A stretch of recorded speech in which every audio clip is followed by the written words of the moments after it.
The silence in the penthouse was a physical presence. It filled the vast, open spaces between the white leather sofas and the polished chrome sculptures.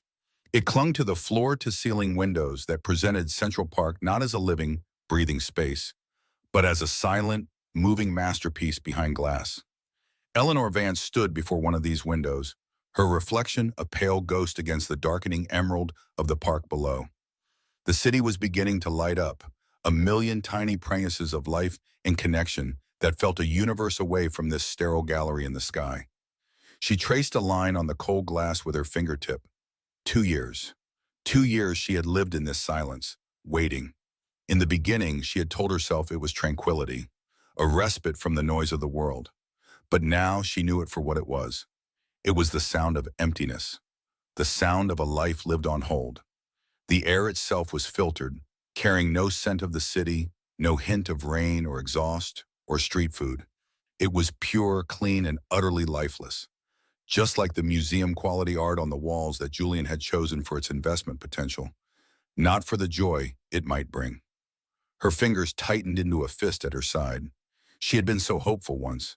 She remembered the day they met, introduced by mutual family friends who saw a perfect match. Not a match of hearts, but of assets. He was the brilliant, ruthless titan of industry, Julian Croft, a man whose ambition was a force of nature. And she was Eleanor Vance, from a good family with a quiet grace that would, as the matchmakers put it, soften his public image. A strategic alliance. That was the term they used in the contracts. Eleanor had read every clause, her lawyer pointing out the generous provisions for her financial independence should the union dissolve. But she had barely listened. Her eyes were fixed on a different clause, an unwritten one she had authored in the secret chambers of her own heart. She believed she could turn this arrangement into something real. She believed that behind his sharp, calculating blue eyes, there was a man who could be taught to love, who could be shown the warmth of a shared life. She had been young, and her hope was a stubborn, foolish thing. The quiet chime of the private elevator arriving in the foyer sliced through the silence. Eleanor's posture straightened instantly, a conditioned response. She smoothed the front of her simple but elegant silk dress, her hands slightly damp. A tiny familiar flutter started in her chest. The part of her that still hoped, the part she hated for its resilience. Maybe tonight would be different.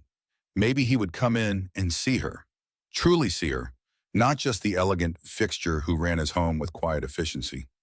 Julian Croft entered the living area not with the weariness of a man returning home, but with the kinetic energy of a predator still on the hunt. His dark hair was perfect. His tailored suit showed no signs of the long day he had spent conquering some corner of the financial world. He held a leather briefcase in one hand and his phone in the other. His eyes swept the room, but they didn't land on her. They scanned the space as if checking for imperfections. He finally walked toward her, his expensive leather shoes making no sound on the thick, cream-colored rug. He leaned in and pressed a kiss to her cheek. It was dry, brief, and utterly devoid of affection. It was the perfunctory peck of a business partner acknowledging her presence. The faint, clean scent of his cologne was the only thing that lingered. The board meeting ran late, he said, his voice clipped and decisive. He was already walking away from her, shrugging out of his suit jacket and tossing it onto a chair with carelessness reserved for things he owned completely. Peterson is still trying to block the acquisition. He's arguing antitrust, but he doesn't have the votes. It's a pathetic last stand. Eleanor clasped her hands in front of her. She had a dozen questions she wanted to ask. How was your day, darling? Are you tired? Did you eat? But she knew they were the wrong questions. They were emotional questions, and Julian operated on a different frequency. So the merger will go through? She asked instead, her voice soft. It was the correct question, the one that showed she was paying attention to his world. Of course it will go through, he said, loosening his tie as he walked toward the bar. He moved with an innate confidence that she once found captivating. Now it just seemed to isolate him further. It's a matter of leverage. Peterson thinks he's a player, but he's a middle manager with an inflated title. I'll have his entire portfolio devalued by the end of the quarter if he keeps this up. He poured himself 2 fingers of scotch, the clink of the heavy crystal decanter against the glass ringing sharp in the quiet room. He didn't offer her a drink. He rarely did. It wasn't a deliberate slight, It was simply that her needs, her desires, were not a variable in his equation. Eleanor watched him. He was handsome, undeniably so. The sharp line of his jaw, the intensity in his blue eyes when he focused on a problem. She had fallen in love with that intensity, believing it could one day be directed at her. A foolish girl's dream. His passion was reserved for the deal, for the win. She was merely part of the backdrop, the stage dressing for the life of Julian Croft. He took a sip of his scotch, his eyes distant, clearly replaying the day's battles and planning tomorrow's. She felt a familiar ache spread through her chest. It was the ache of being invisible, of standing right in front of someone and not being seen at all. She had tried in the beginning. She had planned romantic dinners that went cold while he took conference calls. She had bought tickets to the ballet, only to go with a friend when he had a last-minute meeting in Tokyo. She had tried to share her own interests, her love for literature and art history, but his eyes would glaze over, his mind clearly elsewhere. Each attempt was a small death, a quiet erosion of her hope. Until she had learned to stop trying, she became the perfect silent partner. She managed the household staff, planned the flawless dinner parties where she was a gracious but forgettable hostess, and ensured his life outside the office ran with the same ruthless efficiency as his company. She played her part. "The gala for the Children's Foundation is on Saturday," she said, breaking the silence. It was a statement of fact, a reminder on his calendar. He looked at her then, his focus shifting from his business to another kind of business, the business of their public life. "Yes, I've confirmed our table. It's a key networking event. Half the board of Omnicorp will be there. We need to present a united front, especially with the merger news about to break. A united front, not a husband and wife going to a party. A strategic deployment." He set his glass down. "Ah, that reminds me." He walked over to his briefcase, which he had left near the door. He clicked it open and pulled out a long, flat box covered in black velvet. For a single treacherous moment, Eleanor's heart leaped. The old, stupid hope surged through her veins. A gift. A real gift. Maybe he had seen something and thought of her. Maybe after all this time, there was a flicker of something more. Her breath caught in her throat. She watched as he walked back toward her, the box in his hand. He didn't smile. His expression was practical, as if he were presenting a quarterly report. He held the box out to her. "Here," he said, "for Saturday." Her fingers trembled slightly as she took it. The velvet was smooth and cool beneath her touch. It felt heavy, substantial. She looked up at him, searching his face for any hint of softness, any sign that this was more than just another transaction. There was nothing. His eyes were assessing her, waiting for her to open it. With slow, deliberate movements, she lifted the lid. Inside, nestled on a bed of white silk, was a necklace. But it wasn't just any necklace. It was a breathtaking cascade of diamonds, so brilliant they seemed to capture and hold all the light in the room. And at its center, suspended in a web of platinum, was a sapphire. It was the color of a midnight sky, deep and vast and impossibly blue. It was enormous, a statement of unimaginable wealth and power. It was the most beautiful thing she had ever seen, and she felt nothing. No, that wasn't true. She felt a deep, chilling cold spread from her chest outwards. The beauty of the necklace was sterile, intimidating. It wasn't warm or personal. It was an asset. Julian nodded, a flicker of satisfaction on his face. "It's the Midnight Sky Sapphire," he said, his tone the same as when he discussed stock prices. "It was a private sale from a European estate, a good investment, but more importantly, it will be noticed." He reached out, not to touch her, but to tap the edge of the velvet box. "Think of it as a necessary accessory for the evening, Eleanor. It communicates the right message: stability, success, power. When people see you wearing that, they see us, and they see a dynasty." A necessary accessory. The words echoed in the silent room, killing the last vestiges of her foolish hope. He hadn't thought of her. He hadn't seen a beautiful jewel and imagined it against her skin. He had seen an opportunity to make a statement, to leverage his wife as he would any other asset in his portfolio. She was the mannequin, and this was the price tag designed to impress his rivals. She looked from the cold, brilliant jewel back to his face. He was already looking at his watch, his mind moving on to the next item on his agenda. "I have a call with Hong Kong in 10 minutes, he said, turning to walk toward his home office. "Have the staff prepare a light dinner for me. I'll eat at my desk." And then he was gone. He left her standing alone in the vast, silent living room, the city lights twinkling obliviously behind her. The only sounds were the faint hum of the building and the frantic, silent beating of her own heart. Eleanor slowly closed the lid of the box. The soft click seemed unnaturally loud. She stood there for a long time, just holding it. She could feel its weight in her hands. It was heavier than she expected. She lifted it again, this time opening it and carefully taking the necklace out of its silk bed. The metal was frigid against her skin, a shocking, biting cold. The diamonds were sharp, their edges precise and unforgiving. The great sapphire stared up at her like a cold, unblinking eye. A dynasty, he had said, but all she felt was the crushing weight of a beautiful empty cage.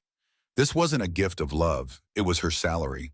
It was the payment for her silence, for her invisibility, for her complicity in the grand performance of his life.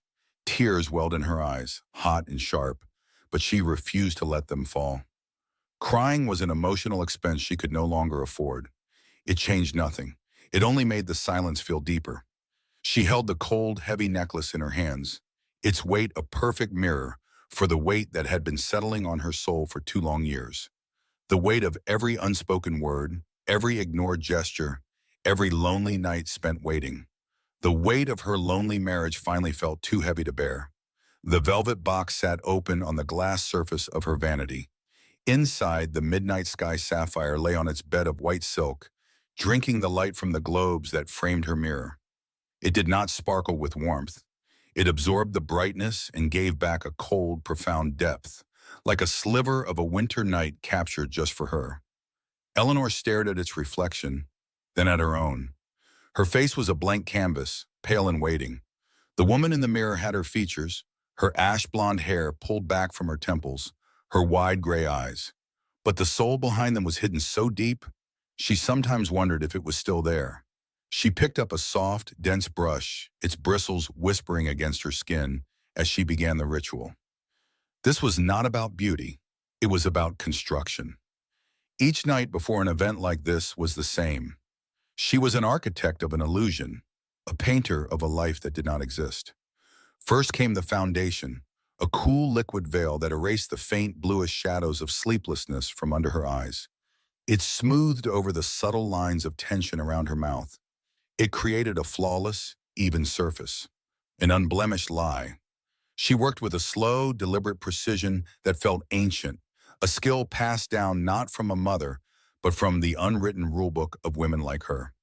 Women who were seen but not known. Her fingers, steady and practiced, reached for the eyeliner. A fine black line drawn just so. It made her eyes look defined, intentional, not like pools of quiet grief. She remembered a time, years ago, when she had applied makeup with a joyful, nervous energy. A touch of mascara before a date with a boy from her university, her heart thumping with a simple, hopeful thrill. That girl was a ghost now. This woman in the mirror was a professional. Her work was not to attract, but to deflect, to present an image so polished, so complete, that no one would dare to look closer for fear of spotting a crack. She blended a soft, neutral color onto her eyelids, a shade that suggested quiet sophistication. Nothing too bold. Julian preferred her appearance to be classic, understated, and expensive, an extension of his own brand. She was the human equivalent of the minimalist art that decorated their penthouse. Beautiful, silent, and carrying an enormous price tag. He had never once said she looked beautiful. He would say, "That dress is appropriate," or "the color suits the occasion." His compliments were assessments, graded on a scale of utility to his own public image. The final touch was the lipstick, a deep, elegant red. She carefully painted the color onto her lips, defining the sharp line of her Cupid's bow. It was the color of confidence, the color of a woman who was loved and cherished. She pressed her lips together, the satiny texture feeling alien. When she was finished, she leaned back. The woman in the mirror was now complete, Mrs. Eleanor Croft, poised, serene, untouchable. A perfect stranger. A hollow ache spread through her chest. The mask was on, and it was flawless. Now only the final piece remained. Her hands trembled almost imperceptibly as she reached for the necklace. The metal was shockingly cold against her warm fingertips. She lifted it from the box. It was heavier than it looked, a significant, solid weight. The massive sapphire hung at the center, surrounded by a frozen waterfall of diamonds. It was a masterpiece of craftsmanship, a treasure kings might have fought over. To her, it felt like a millstone, a beautiful, costly manacle designed to be admired. She turned, presenting the back of her neck to the mirror. Her fingers fumbled with the clasp, the cold platinum making her skin prickle. For a moment, she had a wild, soaring fantasy. She imagined her fingers tightening, not on the clasp, but on the chain itself. She imagined pulling, the delicate links snapping. She pictured the magnificent jewel tumbling to the marble floor, shattering into 1,000 useless glittering pieces. The sound of it would be catastrophic, a declaration, an ending. But her fingers did not tighten. They clicked the clasp securely into place. The fantasy vanished, leaving behind only the cold reality. The necklace settled around her throat, its weight immediate and oppressive. It was a collar, a constant, physical reminder of the contract she had signed. Not in ink, but in hope. A hope that had long since starved to death in the silent, empty rooms of this home. She looked at her reflection one last time. The sapphire lay against her collarbone, a brilliant dark eye against the canvas of her skin. It completed the picture. The wife of Julian Croft was ready for display. She stood and smoothed the silk of her midnight blue gown. It clung to her body, another perfect, expensive skin. The color was chosen to complement the necklace, or perhaps the necklace was chosen to complement the gown. It did not matter. She was a collection of coordinated assets. She walked out of the dressing room, her heels making no sound on the thick plush carpets. The penthouse was silent, as always. The vast windows showed the glittering expanse of New York City, a world of living and breathing that felt a million miles away. Julian was standing by the entryway, his back to her, staring at his phone. He was already in his tuxedo, looking impossibly sharp and imposing. He radiated an aura of restless energy, of a mind that was always 3 steps ahead, calculating, planning. He did not seem to hear her approach. "I'm ready," she said, her voice sounding small in the cavernous space.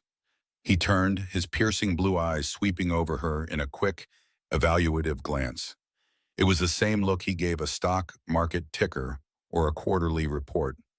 He took in the dress, the hair, the necklace. A curt nod was his only reply. "Good," Whitey said, slipping his phone into his pocket.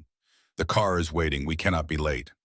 He held the door open for her, a gesture that was technically polite but felt impatient. They walked to the private elevator, the silence stretching between them, thick and heavy. Inside, the mirrored walls reflected their images back at them. A handsome, powerful man and his elegant wife. A perfect couple. A photograph come to life. Eleanor kept her eyes fixed on the descending floor numbers, a small, glowing red countdown to the performance ahead. She felt his movement beside her before she saw it. He had not looked at her face, but his gaze had snagged on something. His hand came up, not to touch her arm or her cheek, but to her shoulder. With 2 stiff fingers, he meticulously smoothed a barely visible crease in the silk of her gown. His touch was not affectionate. It was corrective. It was the gesture of a curator adjusting a priceless exhibit, ensuring the presentation was flawless before the public arrived. There was no warmth in it, only a clinical focus on perfection. A hot flush of shame crept up her neck, but she did not move. She stood perfectly still, a statue being prepared for the gallery. In that one small, dismissive gesture, he had told her everything she needed to know. She was not a partner to be cherished. She was an object to be maintained. He was not her husband. He was her proprietor. The elevator doors slid open with a soft chime, releasing them into the grand marble-floored lobby of the building. The doorman, uniformed and smiling, rushed to open the heavy glass doors for them. "Good evening, Mr. Croft." "Mrs. Croft." Eleanor gave him a small, polite smile. It was a muscle she had trained, an automatic response that required no feeling behind it. The cool night air hit her as they stepped outside. A long black limousine was waiting at the curb, its engine purring softly.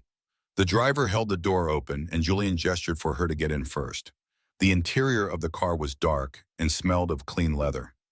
She slid onto the seat, arranging her gown around her as Julian settled in beside her. The door closed, shutting out the sounds of the city and encasing them once more in their own private, sterile bubble. The car pulled smoothly away from the curb, joining the river of light flowing down Park Avenue. For a few minutes, they rode in silence. Eleanor watched the city lights slide past the tinted window, blurring into streaks of gold and white. She felt a profound sense of detachment, as if she were watching a film of someone else's life. This incredible wealth, this power, this glamour. It was all around her, but none of it touched her. Then Julian spoke, his voice cutting through the quiet. He still had not looked at her. Thomas Abernathy will be there tonight with his wife, Mary. His tone was that of a general issuing orders before a battle. Mary is on the new acquisitions committee for the museum. I need you to talk to her. Find out what she's interested in. Be charming. Eleanor turned from the window to look at his profile, illuminated intermittently by the passing streetlights. His jaw was set, his focus already at the gala, maneuvering pieces on a chessboard she could only vaguely sense. Of course, she replied, her voice a quiet murmur. Be charming. It was her primary function. He finally turned his head, his blue eyes meeting hers in the dim light. For a fleeting second, she felt a flicker of the old, foolish hope. Perhaps he would say something more, something personal. Perhaps he would see the woman sitting next to him. And the necklace, he said, his gaze dropping to the sapphire at her throat. It's a good choice. It will get noticed. He turned away again, his duty done. The flicker of hope died instantly. The necklace was a tool. She was the mannequin. His approval was not for her, but for the strategic deployment of his assets. She said nothing, turning back to the window. The car was slowing now, approaching the grand entrance of the Plaza Hotel. Ahead, she could see a chaotic, brilliant explosion of light. A sea of people was held back by velvet ropes. The pulsing, blinding strobes of dozens of cameras were like a frantic heartbeat. The driver navigated the car to the front of the red carpet. The noise of the crowd became a dull roar that penetrated the insulated car.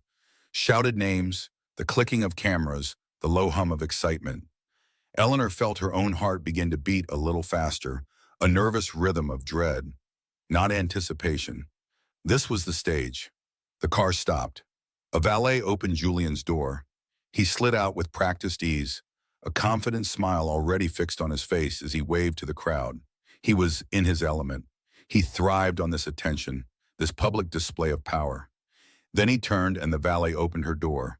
Cold air and a wall of sound rushed in. The flashes were disorienting, a barrage of white light that made her blink. Julian extended his hand to her. It was a perfect, chivalrous gesture for the cameras. She placed her trembling hand in his, and he helped her step out of the car and onto the curb. For a moment, she was unsteady, blinded by the lights. Then his hand released hers and moved to the small of her back. The pressure was firm, proprietary. It was not a gesture of support, but of control. It guided her forward onto the red carpet, into the center of the storm. As they stepped out of the limousine into a sea of flashing cameras, Julian's hand on the small of her back felt like a brand, marking her as his. She lifted her chin, summoned the flawless smile she had painted on her face, and began to walk. Each pop of a flashbulb felt like a hammer blow against the fragile mask she wore. The moment they stepped over the threshold of the ballroom, the warm, proprietary pressure of Julian's hand vanished from her back. 1 second it was there, a firm guide through the gauntlet of flashing cameras. The next it was gone, leaving a phantom chill on her skin through the silk of her gown. The air inside was a physical presence, a dense tapestry woven from the hum of 100 conversations, the crystalline chime of glasses, and the soaring, melancholic notes of a string quartet. Light from 3 colossal chandeliers fractured through the air, catching on diamonds and sequins, turning the room into a galaxy of glittering, restless stars. It smelled of expensive perfume, of money, and of the faint, baked sweetness of the champagne circulating on silver trays. Julian's eyes were already sweeping the room, his focus sharp and predatory. He was not looking for a quiet corner for them to share a first drink. He was not admiring the gilded ceilings or the cascades of white orchids. He was scanning for assets, for opportunities, for the powerful men he needed to impress or intimidate. Eleanor was no longer part of the equation. She had served her purpose on the red carpet, a beautiful accessory to signal his stability and taste. Now, inside, she was merely ancillary, a piece of luggage he had successfully carried through the door. He spotted his target, a silver-haired industrialist named Marcus Thorne, holding court near the grand staircase. A flicker of triumph crossed Julian's face. He turned to Eleanor, his gaze brief and utterly impersonal. It was the same look he gave the household staff when issuing instructions. "I need to speak with Marcus," he said, his voice a low command meant for her ears only. "Try to look occupied, Eleanor. Thomas Weatherby's wife is over by the windows. You know her. Go talk about something." He did not wait for a reply. He simply turned and moved into the crowd, his stride confident and purposeful, a shark parting a school of fish. He was gone. Eleanor stood frozen for a beat, a statue in a sea of motion. The sudden absence of his presence beside her was both a relief and an acute public abandonment. She felt the eyes of strangers brush over her, noting her solitude. They would see the wife of Julian Croft, standing alone just moments after arriving. She took a slow, deliberate breath, fighting the instinct to shrink, to make herself smaller. Her role tonight demanded visibility, but a specific kind of it. She was to be seen, but not necessarily heard, admired, but not engaged. A waiter drifted past, his tray laden with flutes of bubbling champagne. Eleanor reached out and took one, her fingers wrapping around the cool, slender stem.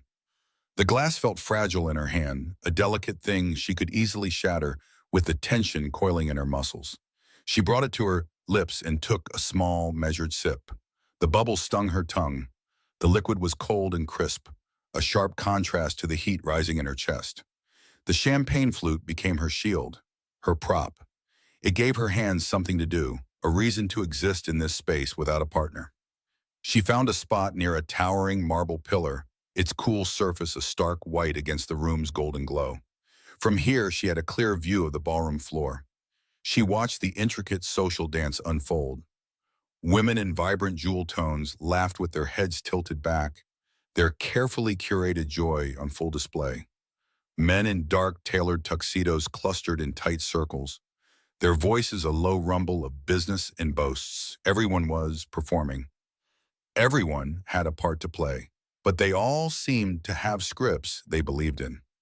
Eleanor felt like she was the only one who knew her lines were a lie. Her gaze inevitably found Julian. He was standing with Marcus Thorne and two other men she vaguely recognized from financial news programs. He was a different man in this element. At home in their vast, silent penthouse, he was a creature of quiet intensity, his energy coiled and contained. He spoke in clipped sentences, his face often a mask of detached concentration as he stared at screens and reports. But here he was expansive. He was alive. She watched him laugh, a genuine rumbling sound that reached his eyes. He leaned in, his hand gesturing emphatically as he made a point about the volatile Asian markets. He clapped Marcus on the shoulder, a gesture of easy camaraderie that he had never once offered her. The charisma he wielded was a powerful tool, drawing people into his orbit, making them feel seen and important. He made them feel the way Eleanor had once dreamed he would make her feel. A bitter, acidic pang of jealousy struck her. It was not jealousy of another woman.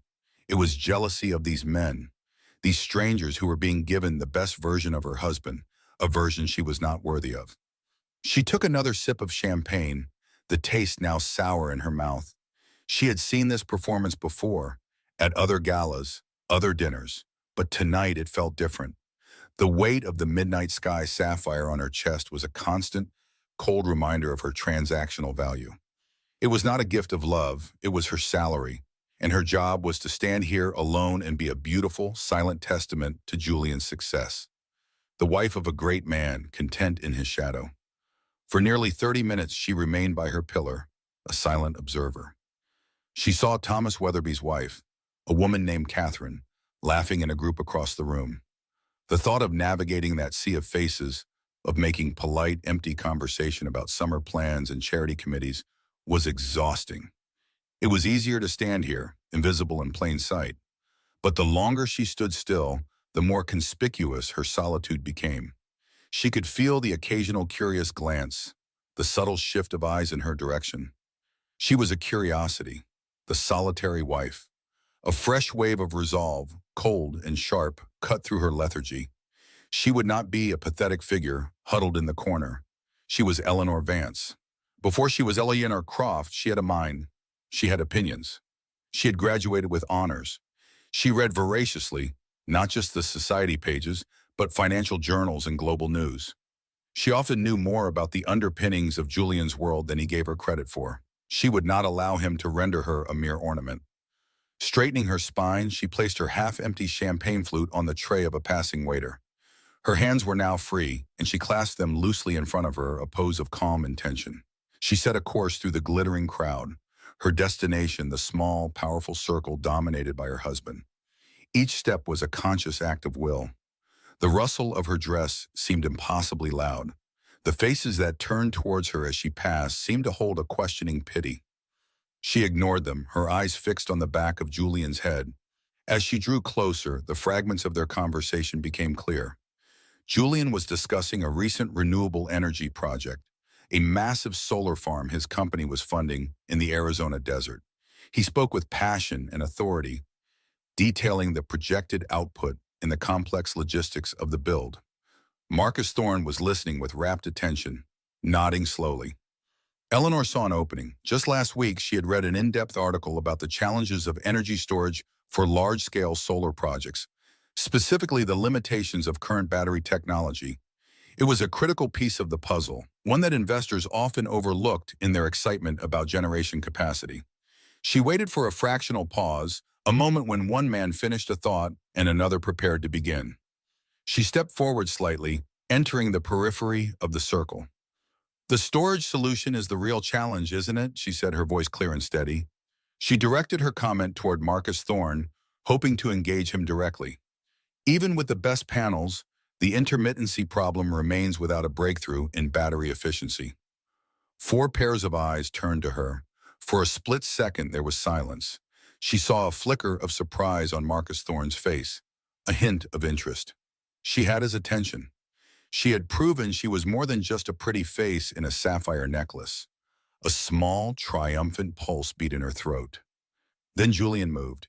He did not look at her. He shifted his stance slightly, a subtle repositioning that placed him more squarely in front of her, partially eclipsing her from the group. He let out a short, dismissive chuckle, as if at a minor, irrelevant interruption. "The battery tech is a secondary concern, Marcus," Julian said, his voice overriding hers completely. He spoke directly to the older man, his tone reclaiming absolute control of the conversation. "We're partnering with a German firm. Their new lithium-ion architecture is 5 years ahead of the competition. It's proprietary. The real genius, however, is in the land acquisition deal I structured." He continued on, his words flowing smoothly, effortlessly erasing hers. He did not acknowledge her contribution. He did not validate her point. He simply talked over her, steamrolling her thought as if it were a pebble on a highway. The other men, following his lead, immediately shifted their focus back to him. Her comment, her brief moment of intellectual participation, vanished into the warm, noisy air of the ballroom. She had not spoken. She was not there. A hot, prickling wave of humiliation washed over her from her scalp down to her toes. Her cheeks burned. She felt her carefully constructed composure begin to crack. The other men's eyes slid past her, refusing to meet her gaze, as if acknowledging her would be a betrayal of the group's alpha. She was a ghost at her husband's table, an interruption, an irrelevance. She wanted to turn and flee. She wanted to run from the ballroom, hail a taxi, and go anywhere but the cold, empty penthouse that was her home. But she could not. That would be a scene. That would draw attention. That would give Julian a reason to be angry with her later. So she stood there for another 10 seconds, an eternity of public shame, a faint, polite smile frozen on her lips. Then with a slow, deliberate grace she did not feel, she took a small step back, extracting herself from the circle. She turned and walked away. No one tried to stop her. No one seemed to notice she was gone. She did not return to her pillar. Instead, she drifted aimlessly, her path dictated by the currents of the crowd. She felt numb, her mind a dull hum of white noise. The music of the string quartet now sounded shrill and mocking. The laughter from nearby groups felt like a personal insult. Every glittering surface seemed to reflect her own solitary, pointless existence. The heavy sapphire necklace felt like it was choking her, a cold, beautiful stone pressing down on her windpipe. A sudden bright flash startled her. She blinked, her eyes adjusting to see a woman standing before her. The woman was stylishly dressed, holding a professional camera. A press badge hung from a lanyard around her neck. She had a wide, practiced smile that was both friendly and predatory. "Mrs. Croft," the woman chirped, her voice bright. "Amelia Vance from the Chronicle saw in the Chronicles Society column. You look absolutely radiant tonight. That necklace is divine. May I get a quick photo for our weekend feature on the gala?" Eleanor felt trapped. The request was standard, a normal part of this life she was supposed to be living. But in this moment, it felt like an act of profound cruelty.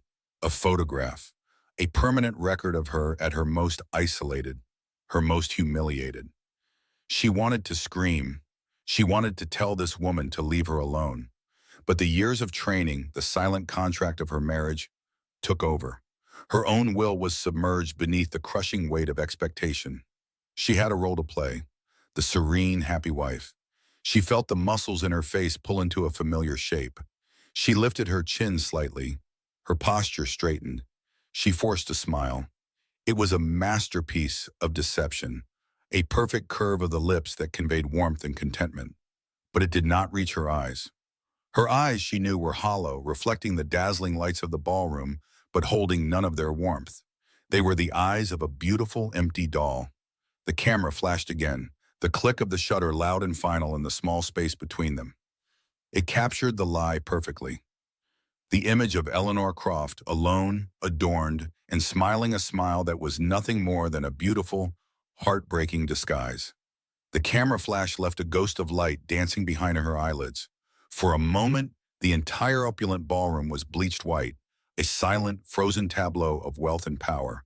Then the color and sound rushed back in, a tidal wave of noise and motion. The society columnist offered a practiced, insincere smile and moved on, having captured her prize. The lonely wife of Julian Croft, a perfect solitary figure against the backdrop of success. Eleanor's own smile remained fixed in place. It was a masterpiece of engineering, a delicate structure of muscle and willpower that felt as if it might shatter at any moment. Her lungs felt tight, as if the very air in the grand ballroom was too thick to breathe. It was a mixture of 100 expensive perfumes, the faint, sweet scent of champagne, and something else, something metallic and anxious. The constant rolling thunder of conversation pressed in on her from all sides. It was a language she understood but could not speak. It was the dialect of mergers, of stock prices, of leverage and acquisitions. It was the native tongue of her husband, a man who could command a room with a single sharp laugh, yet could not find a single word for her in the quiet of their own home. She took a small, careful sip of her champagne. The bubbles were a tiny, sharp explosion on her tongue, a brief distraction from the growing pressure in her chest. The sapphire necklace Julian had given her felt impossibly heavy now, a cold, unyielding weight against her collarbone. It wasn't a gift. She understood that with a clarity that was both new and terrifying.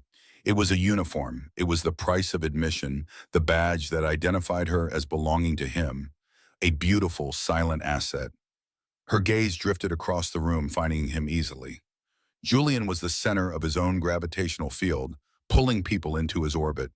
He was laughing now, his head tilted back, a picture of effortless confidence. The man he was speaking to, a competitor from a rival firm, laughed with him. They were wolves circling each other, but for tonight they were part of the same powerful pack. Eleanor felt a sudden, desperate need to escape. Not just the room, but the skin she was in. This role she was playing so poorly.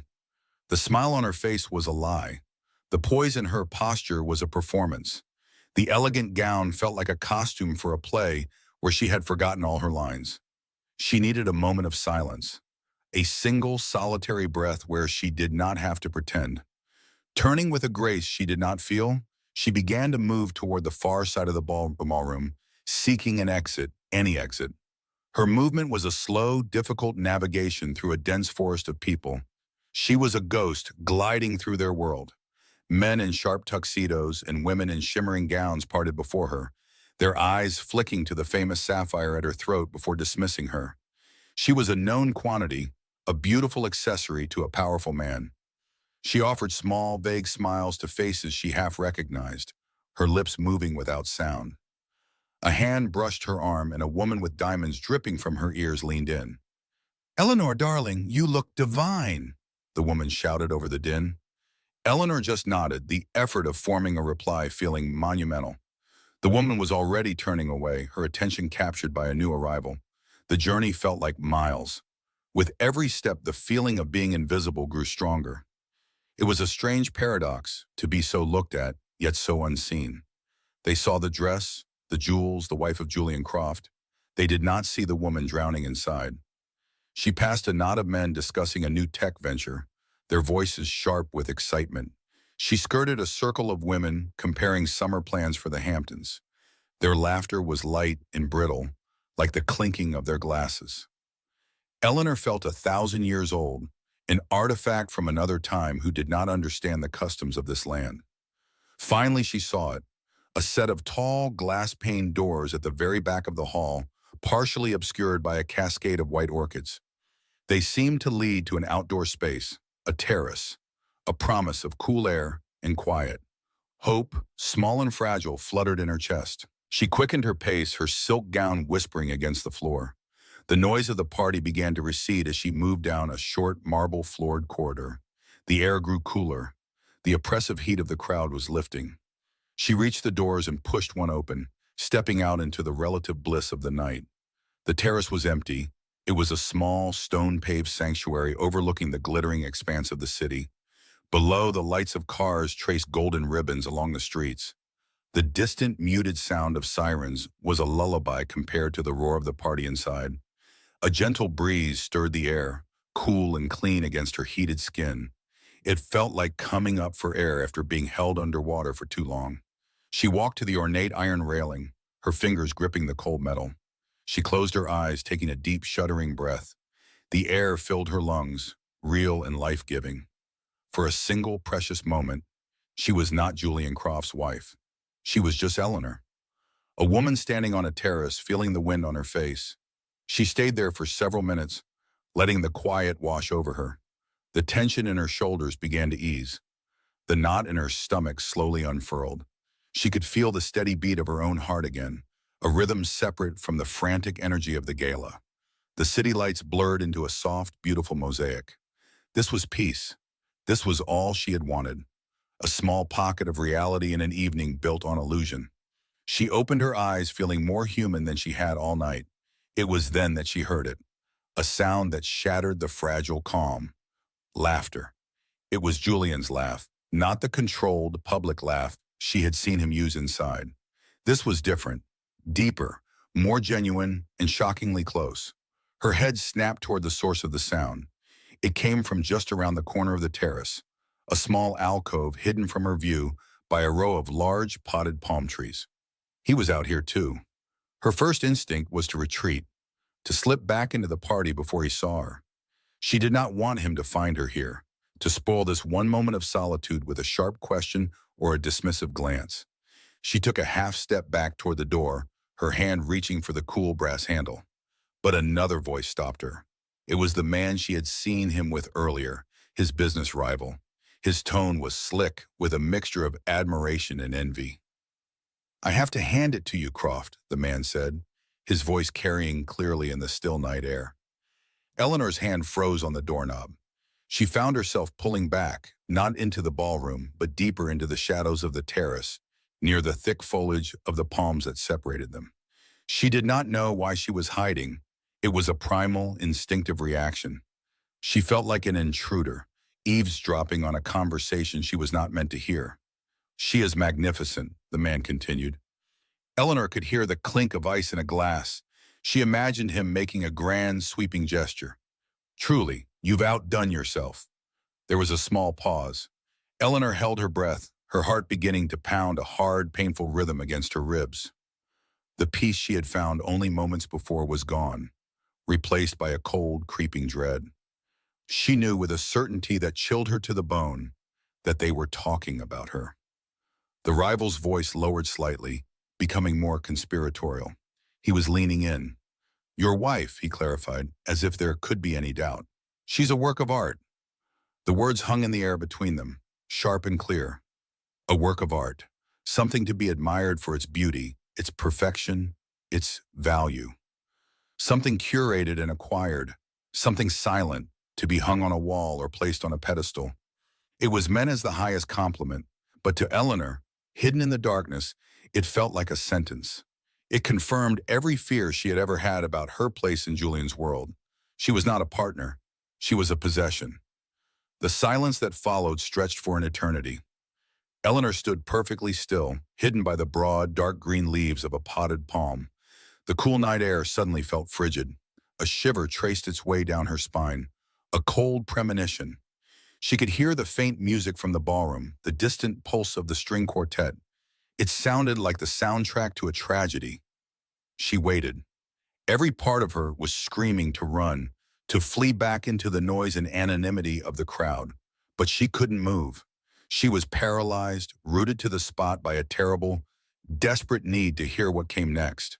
She had to know how her husband, in this unguarded moment, would respond. She had to hear in his own words what he truly thought of his work of art. Eleanor froze, hidden in the shadows, as she waited for Julian's response. The air on the terrace was a fragile truce between the warm, crowded ballroom and the cool night sky over the city. Eleanor stood perfectly still, a statue carved from shadow and silk. The fronds of the potted palm brushed against her shoulder, a dry, whispering touch. Beyond them, Julian's voice was a familiar, confident baritone. Her heart was a frantic drum against her ribs, a wild bird trapped in a cage of bone. She waited for his response, for the words that would either offer a sliver of warmth or confirm the chilling truth she had long refused to see. Then came the sound. It was not a laugh of shared amusement. It was a short, sharp bark of air, a sound of pure dismissal. It was the sound he made when a junior executive presented a flawed projection. It was cold, clipped, and utterly devoid of warmth. The sound hit Eleanor before any words could, a physical blow that made the breath catch in her throat. Her fingers, already tense around the stem of her champagne flute, tightened until she felt the delicate glass might just shatter. And then, his voice followed, slicing through the thin veil of her remaining hope. The words were clear, unburdened by any doubt or hesitation. She serves her purpose. Purpose. The word hung in the air, clinical and cold. The purpose of an asset. The purpose of a well-oiled machine. Not the purpose of a partner, or a confidant, or a wife. Eleanor felt a strange, detached numbness begin to creep into her limbs. The rival's sycophantic chuckle was a distant buzz, like an insect trapped against a window pane. Julian continued, his tone matter-of-fact as if he were discussing a recent acquisition. Beautiful. Quiet. Each word was a carefully placed stone, building a wall between them that was suddenly, brutally visible. Beautiful. Like the paintings in their silent penthouse, chosen for their investment value. An object to be admired from a distance. Quiet. The highest compliment he could offer. A celebration of her invisibility, of her willingness not to disturb his world with needs or opinions of her own. She thought of all the times she had bitten her tongue, swallowed her thoughts, and smiled politely. She had mistaken it for keeping the peace. He had seen it as her primary function. Then came the final devastating phrase, the one that would echo in the chambers of her heart for a long, long time. My wife on paper. The world tilted. The lilting melody of the string quartet inside the ballroom, he seemed to warp and stretch, the notes bending into a low, mournful groan. The vibrant tapestry of conversations, the laughter, the clinking of glasses, it all bled together into a single deafening roar. It was the sound of the ocean pulling back before a tsunami. For a few infinite seconds, Eleanor heard nothing but that roar and the frantic, useless beat of her own blood in her ears. Wife on paper, the phrase was a key, unlocking 1,000 small, sealed rooms of memory. It explained everything. The perfunctory kisses on the cheek, the expensive gifts presented without a flicker of emotion, like transactions being closed. The way his eyes would look past her, through her, even when she was standing right in front of him. She remembered the night he'd given her the sapphire necklace. The heavy, cold weight of it now felt like a brand on her skin, marking her as property. A necessary accessory, he had said. Not a gift of love, a uniform for her role. A tiny, foolish part of her had held on, for years. A secret, stubborn seed of hope that she had watered with her own patience and longing. She had believed that if she were perfect enough, supportive enough, and quiet enough, the affection would eventually follow the arrangement. She thought she could earn his love, the way he earned his billions. She saw now, with a clarity that was physically painful, that she had been trying to grow a garden in a desert of concrete. There was no love to be earned because love was never part of the equation. The pain was not a sharp stab. It was a hollowing, a slow, crushing pressure that started in her chest and radiated outward, leaving a void where her hope had been. She felt suddenly transparent, as if the light from the ballroom chandeliers could pass straight through her.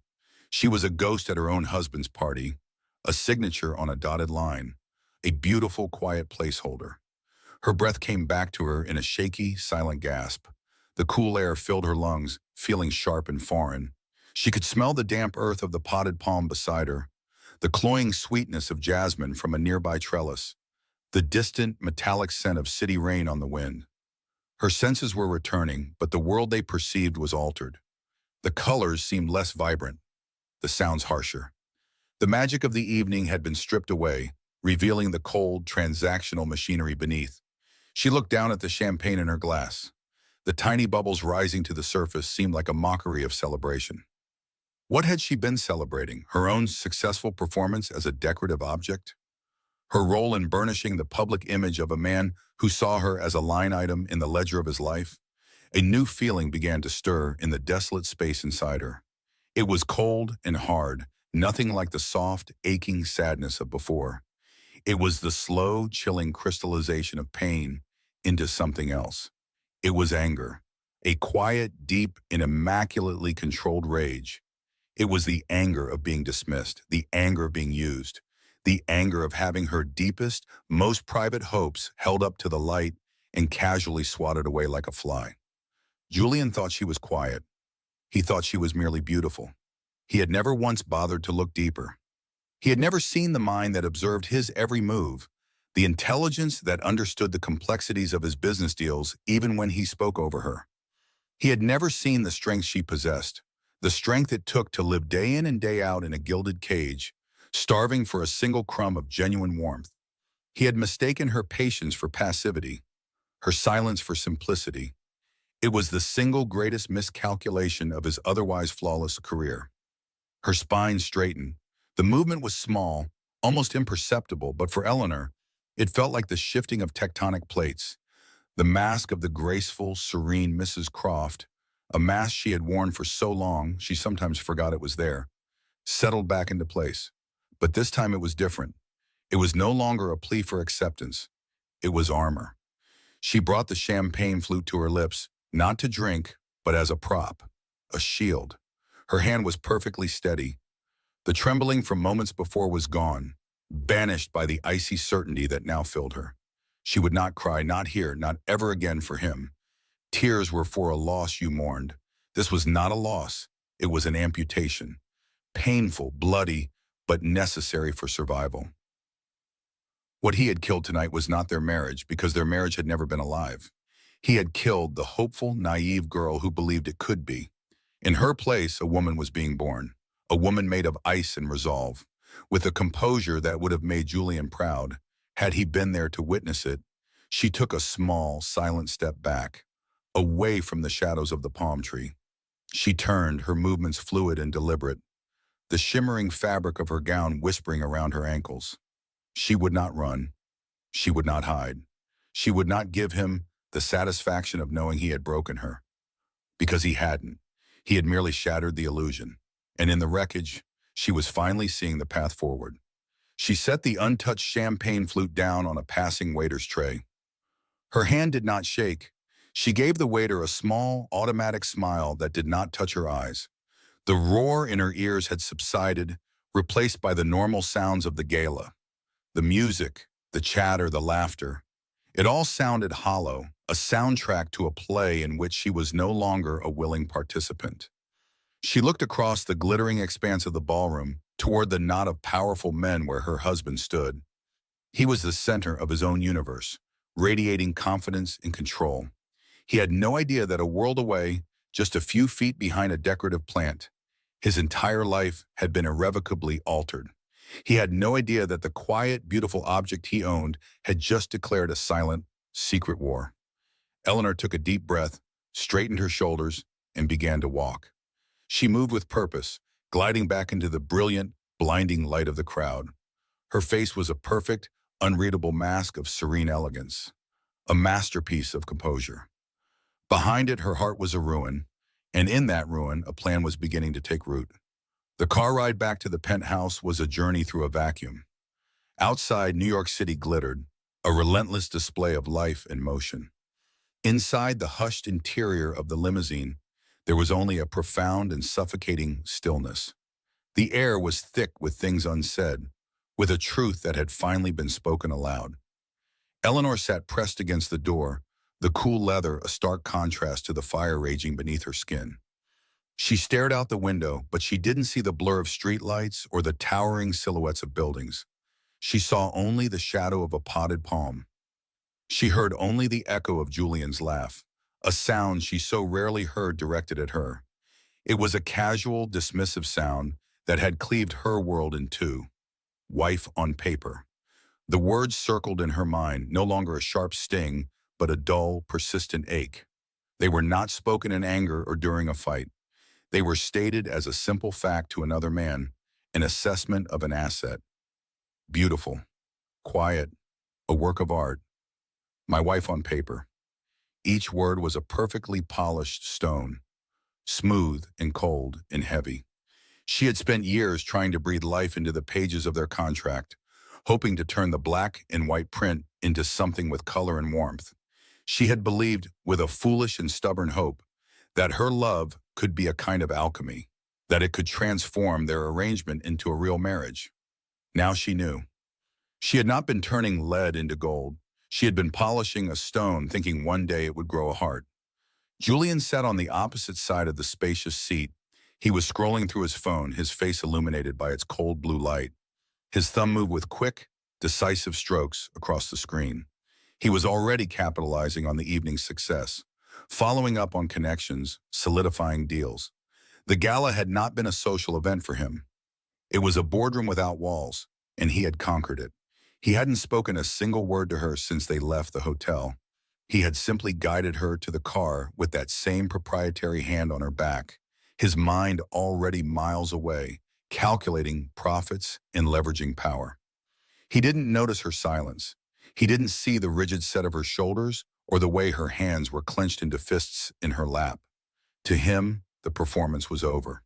The beautiful, quiet accessory had served its purpose and could now be put away. The car glided to a silent stop in the private underground garage of their building. The engine cut out, and the silence that followed was even heavier. Julian pocketed his phone without looking at her. He simply said, "Thomas will take care of the car." Then he opened his door and stepped out. He didn't wait for her. He never did. Eleanor remained seated for a moment, listening to the sharp, confident click of his expensive shoes on the polished concrete. The sound faded as he walked toward the private elevator. She took a slow, deep breath, but the air felt thin, useless. It didn't fill the hollow space in her chest. Finally, she moved. Her body felt like it belonged to someone else, a carefully controlled automaton going through familiar motions. The elevator ascended in a smooth, silent rush. Julian stood checking his reflection in the mirrored walls, adjusting the knot of his tie with an absent-minded tug. He looked energized, electric. The thrill of the chase, the victory of a successful negotiation, was written all over his face. He was a predator who had just made a kill. Eleanor stood behind him, watching his reflection. She saw the handsome, powerful man the world saw, the brilliant titan of industry, the charming host.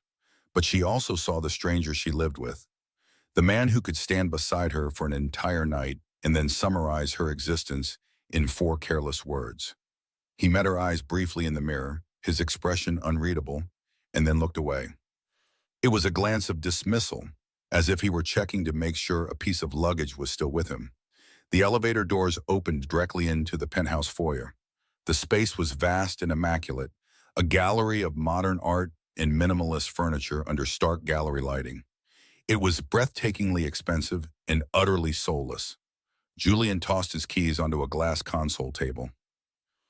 They landed with a sharp clatter that echoed in the cavernous room. Without breaking stride, he pulled his phone back out and was speaking into it before he even reached the living area. "Michael, it's Julian. Yes, it went well, very well." His voice was crisp, full of energy. "I spoke with Tanaka. He's receptive. We need to move on this first thing Monday morning. Set up a preliminary call." Eleanor watched him pace in front of the floor-to-ceiling windows, his silhouette framed against the sparkling city skyline.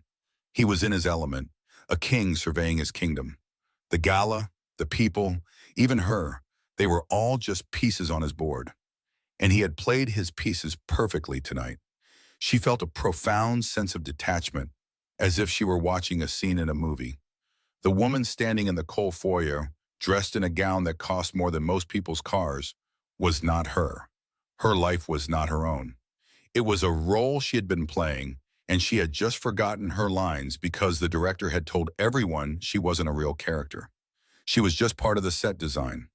She walked slowly, her heels sinking into the plush white rug.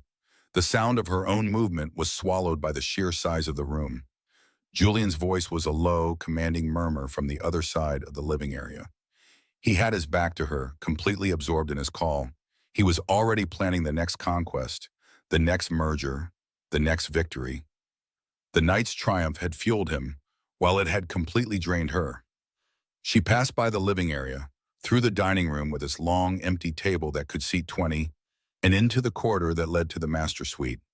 The silence grew deeper here, away from the hum of Julian's voice. This part of the penthouse was her territory, her gilded cage. The bedroom was dark, save for the ambient light of the city filtering through the windows. It painted everything in shades of gray and deep blue. She didn't turn on the lights. She preferred the shadows. They felt more honest. She walked over to the vanity table, a sleek slab of glass and chrome that stood before a massive, frameless mirror. Her dressing room was off to the side, a walk-in closet the size of a small apartment, filled with clothes she rarely chose and shoes she rarely wore. Everything in her life was a provision, a part of the package, the wife package. She stood before the mirror, looking at the elegant stranger who stared back. The ash-blonde hair was still perfectly coiled in its chignon. The makeup was still flawless, a mask of serene composure. And around her neck, the midnight sky sapphire glowed with a cold internal fire. It was a magnificent piece of jewelry. Heavy, brilliant, and utterly meaningless. It was not a gift of love, it was a uniform, a badge of office for the woman who was his wife on paper.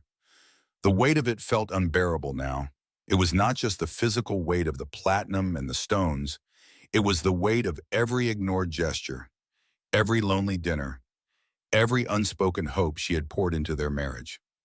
Her fingers, steady until this moment, trembled slightly as she reached behind her neck.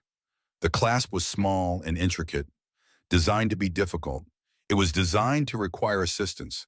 Julian had never once helped her put on or take off a piece of jewelry. That was a task for her or for a maid. It was an intimacy they had never shared. Her fingers fumbled with the cold metal. A wave of frustration washed over her, hot and sharp. She wanted it off. She needed it off. It felt like a collar, a beautiful sparkling leash. Finally, her nail found the tiny lever, and the clasp clicked open. She pulled the necklace away from her skin. The sudden absence of its weight was a relief. The skin of her neck felt strangely bare and cold. She held the necklace in her hand, the cascade of diamonds and the massive sapphire pooling in her palm. It was an object of immense value. It could fund a person's life, their dreams. To her, it was just a symbol of a transaction. A very, very bad deal. She looked at Julian's side of the room. His closet door was slightly ajar, revealing rows of identical, impeccably tailored suits. His nightstand was clear except for a glass of water and a book on global economics he would never read. It was the space of a guest, not a partner. Her gaze drifted back to her own reflection.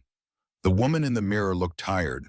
The composure she had maintained all night was beginning to crack around the edges.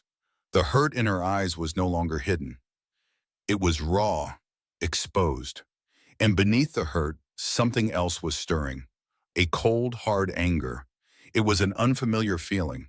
She had been sad for years. She had been lonely. She had been disappointed. But she had never been truly, deeply angry. Sadness was passive. Sadness was accepting. Anger was different. Anger was a fire. Anger demanded action. Julian's voice drifted in from the other room again, louder this time as he paced closer. No, I don't care what their initial offer was.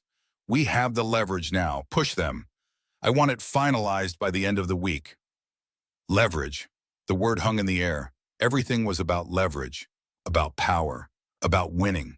And she had been a piece of his leverage tonight, a beautiful, quiet pawn to impress a business associate. She looked down at the necklace in her hand, and then, with a movement that was both deliberate and impulsive, she opened her palm. The midnight sky sapphire necklace fell. It didn't make a soft thud on a jewelry tray. She had let it fall directly onto the hard, unforgiving surface of the glass vanity. The sound was shocking in the quiet room. It was not a clink. It was a loud, sharp, violent clatter, a sound like ice shattering. The noise split the silence, a sonic crack that seemed to vibrate through the floor. It was the sound of something expensive and precious being treated with absolute contempt. It was a scream in a room that had only ever known whispers. She held her breath, her heart hammering against her ribs. She waited. This was it. This was a sound that could not be ignored, a sound that demanded a question. What was that? Are you all right? What happened? She listened, every nerve in her body strained, for the sound of Julian's footsteps, for his voice, cut off mid-sentence, for any sign that he had heard, that he had noticed this violent disruption of their perfect, quiet world. From the other room there was a brief pause, and then she heard the faint sound of his voice again, slightly muffled. He hadn't stopped his call. He had probably just turned and walked the other way, deeper into the living room, annoyed by the distracting noise. He didn't flinch. He didn't look up. He didn't care. The clatter of a fortune in jewels hitting a glass table was less important than his business call. It was just background noise in the penthouse, an insignificant disturbance. The silence that followed his retreating voice was absolute. And in that silence, something inside Eleanor finally broke. But it didn't shatter into a million pieces of grief. It fused together. The hurt, the longing, the years of quiet hope. They were all burned away in a sudden, intense heat. And what was left was hard and sharp and cold. The anger was no longer just a spark. It was a silent, raging inferno. His carelessness was more damning than any insult. His obliviousness was the final confirmation. She was not just invisible to him. She did not even exist in any meaningful way. She slowly raised her eyes back to the mirror. The face that looked back at her was a stranger's. The soft, hopeful girl who had walked into this marriage was gone.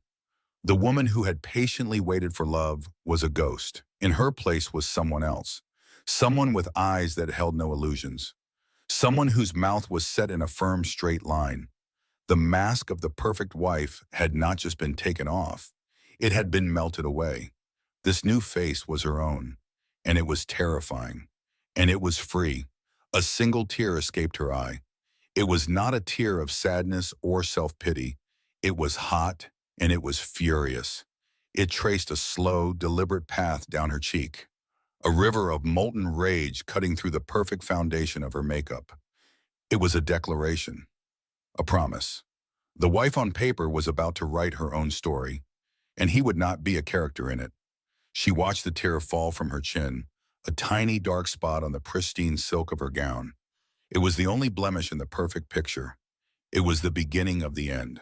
The morning light was a cold, sterile white, It sliced across the gray silk sheets and landed on the glass top of the vanity.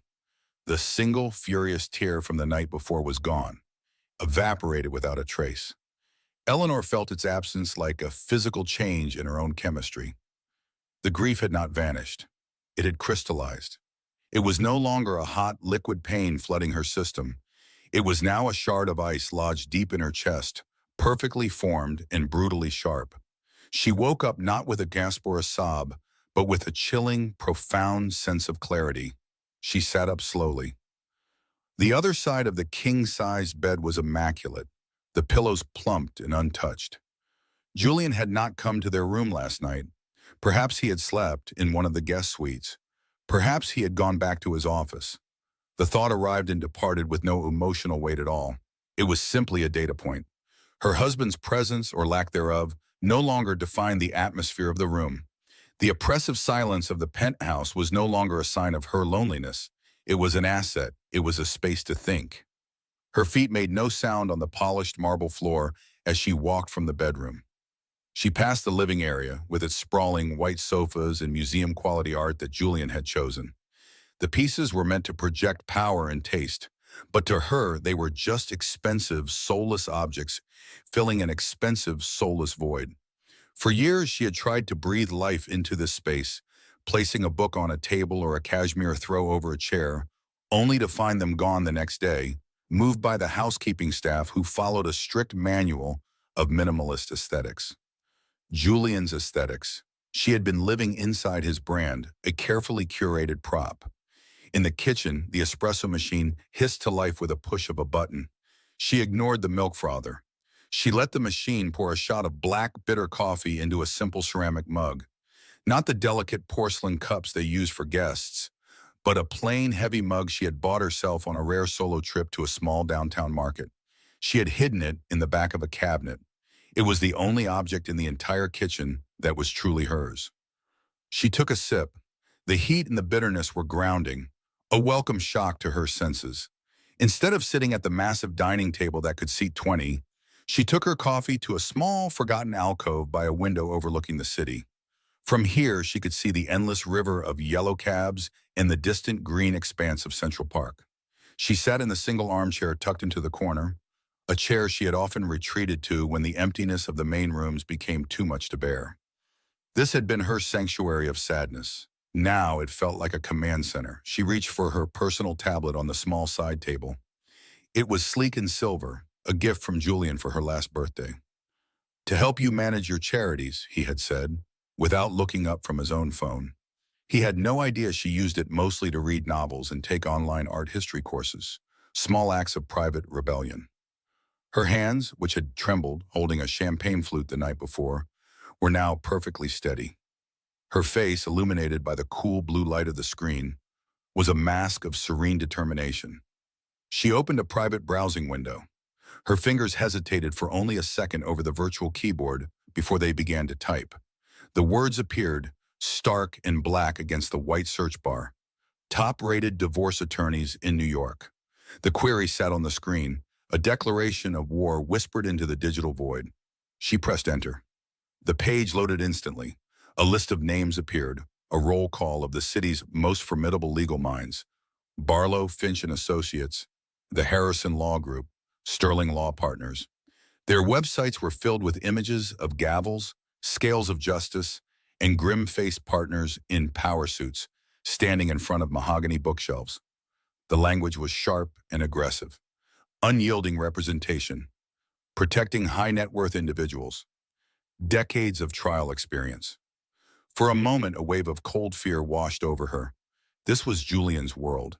He thrived on conflict, on negotiation, on leveraging power.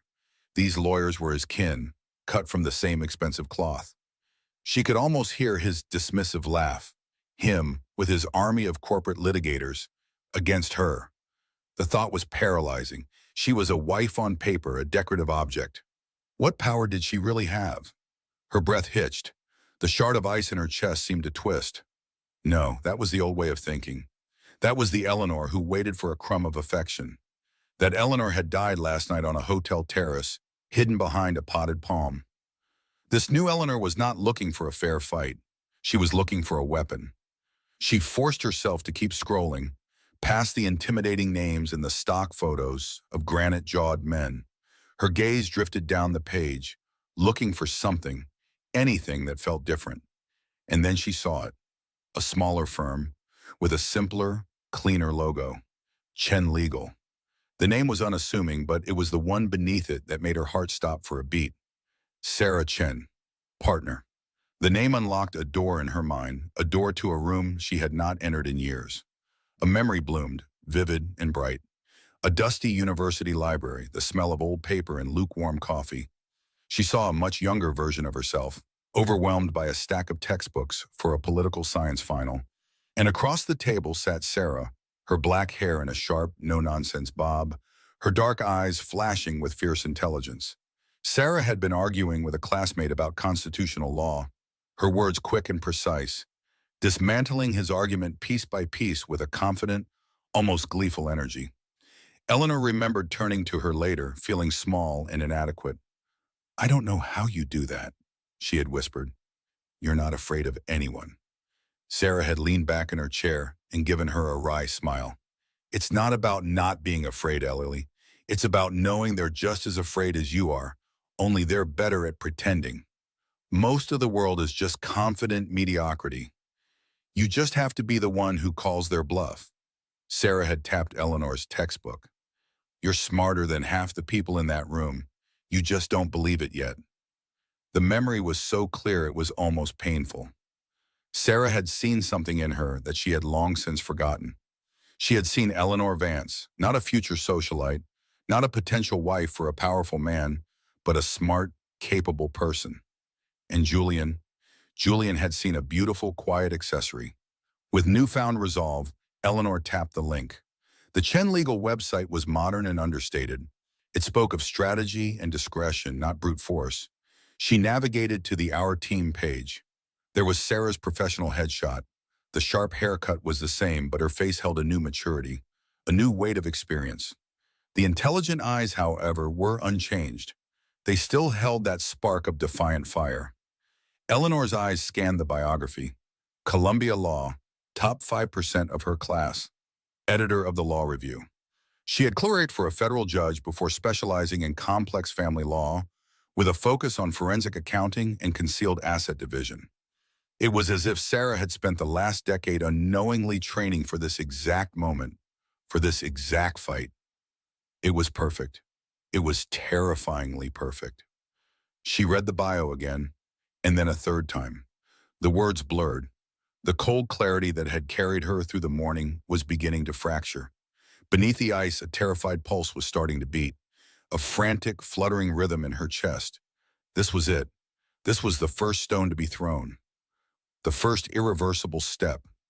Once she pressed that button, the life she knew, however hollow, would begin to dismantle. There would be no going back to the quiet, painful waiting. It would be when, just as Sarah had said, a war against a man who never, ever lost. Her finger lifted from the side of the tablet. It moved through the air, casting a tiny shadow on the screen. She saw the button, small and rectangular, with a simple word inside it. Contact. It was a gateway. To freedom, to ruin. Maybe both. Her whole body was rigid, her breath held tight in her lungs. All the quiet determination, all the cold rage, all the years of swallowed pain converged on this single tiny point of action. Her finger trembled slightly as it hovered over the contact button next to Sarah's profile. The cafe was on a cobblestone street in a part of the city Julian would have called grimy. It smelled of damp earth from the potted ferns and the rich, dark scent of coffee beans being ground behind the counter. Eleanor sat at a small, wobbly table in the corner, her hands wrapped around a thick ceramic mug. The porcelain was warm, a small comfort against the chill that had settled deep in her bones days ago. She had chosen her clothes with deliberate care. A simple gray sweater and dark trousers, things Julian had never seen, things that belonged only to her. For the first time in years, she felt anonymous. She was just a woman in a cafe, not an extension of the Croft empire. The thought was both terrifying and liberating. A small bell above the door jingled, and Eleanor's head snapped up. Sarah Chen stood there, shaking rain from her black trench coat. Her hair was still the same sharp, dark bob Eleanor remembered from their university days, but her eyes, scanning the room, held a new kind of focus, a lawyer's focus. When they met Eleanor's, they softened instantly with recognition, and a decade of distance seemed to melt away. Sarah smiled, a genuine, warm smile that reached her eyes, and walked over. "Ellie," she said, her voice the same as Eleanor remembered, direct and kind. "You look exactly the same and completely different all at once." Eleanor managed a fragile smile. "So do you, Sarah. Thank you for coming." Of course, Sarah slid into the chair opposite her, placing a sleek leather briefcase on the floor. She looked at Eleanor, truly looked at her, in a way no one had in a very long time. Her gaze was not assessing, not valuing, just seeing. "Your message was brief. It said you needed to talk about Julian." Eleanor's hands tightened on her mug. Saying it out loud felt like breaking a seal on a tomb. "I need more than talk, Sarah. I need a way out." The words hung in the air between them, heavy and final. Sarah's friendly expression didn't falter, but a careful stillness came over her. She nodded slowly.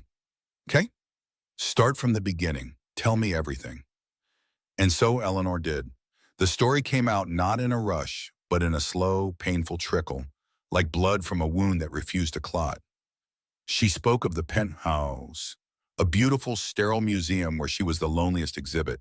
She described the silence, a physical presence that filled the vast rooms, broken only by Julian's business calls or the distant city hum.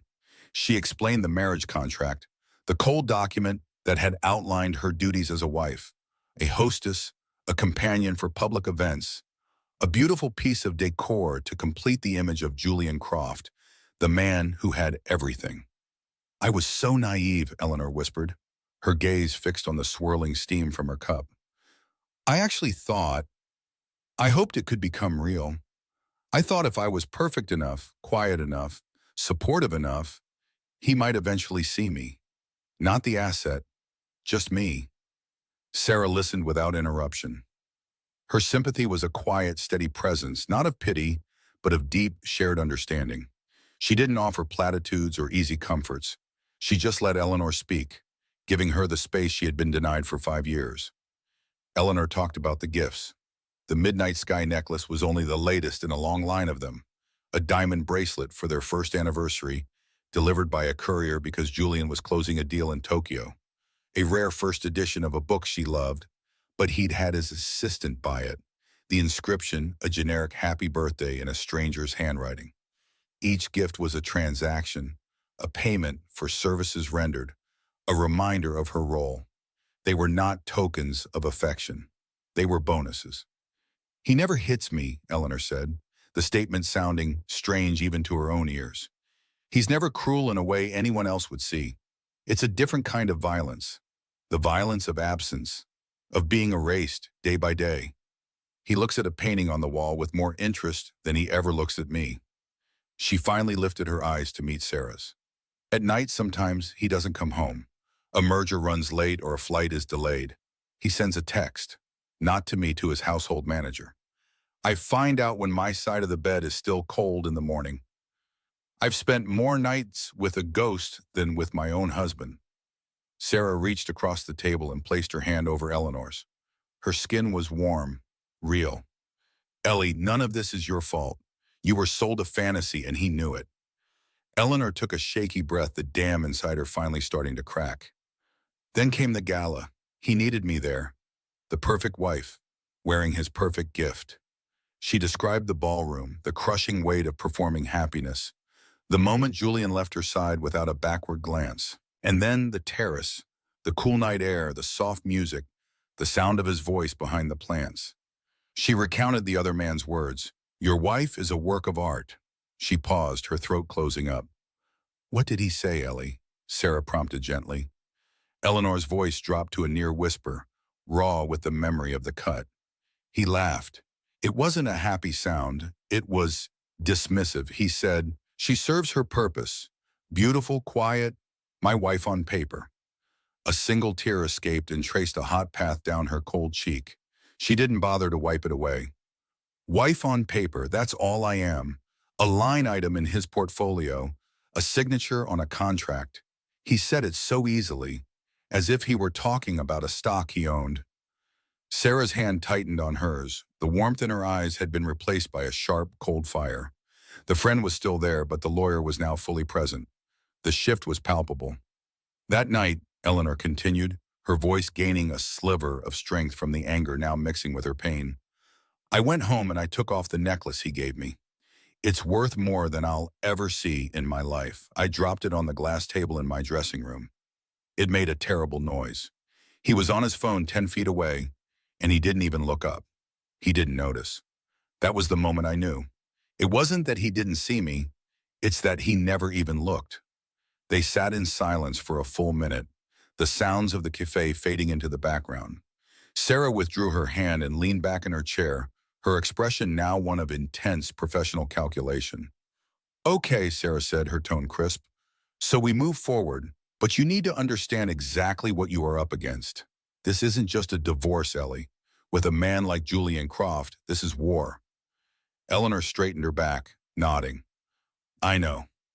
No, I don't think you do. Not yet. Sarah's eyes were like polished steel. Let's start with the prenuptial agreement. I assume you signed one. Yes, his lawyers called it a standard asset protection document. Sarah gave a short, mirthless laugh. There is nothing standard about a Julian Croft document. I can almost recite it without seeing it. It will state that in the event of a divorce, you are entitled to a one-time lump sum payment, a respectable figure, but one that is pocket change to him. It will also state that you are entitled to nothing else. No property, no stock, no percentage of his company's growth. It's designed to make you go away quietly and cheaply. Eleanor felt a knot of dread tighten in her stomach. So there's nothing I can do? I didn't say that, Sarah countered, leaning forward again. A prenup is a contract, and contracts can have vulnerabilities. Was there full and fair disclosure of all his assets at the time of signing? Every shell corporation, every offshore account? Men like Julian are brilliant at hiding money. Our first job will be to prove he wasn't entirely truthful. That could be our leverage to invalidate parts of the agreement. She paused, letting the weight of the task sink in. Next, his power. Julian doesn't just have money, he has influence. He has journalists on his payroll. He controls narratives. The second we file, his team will launch a counteroffensive. They will try to paint you as an unstable, greedy gold digger. They will leak fabricated stories to the press. They will dig into every corner of your past, looking for anything they can use to discredit you.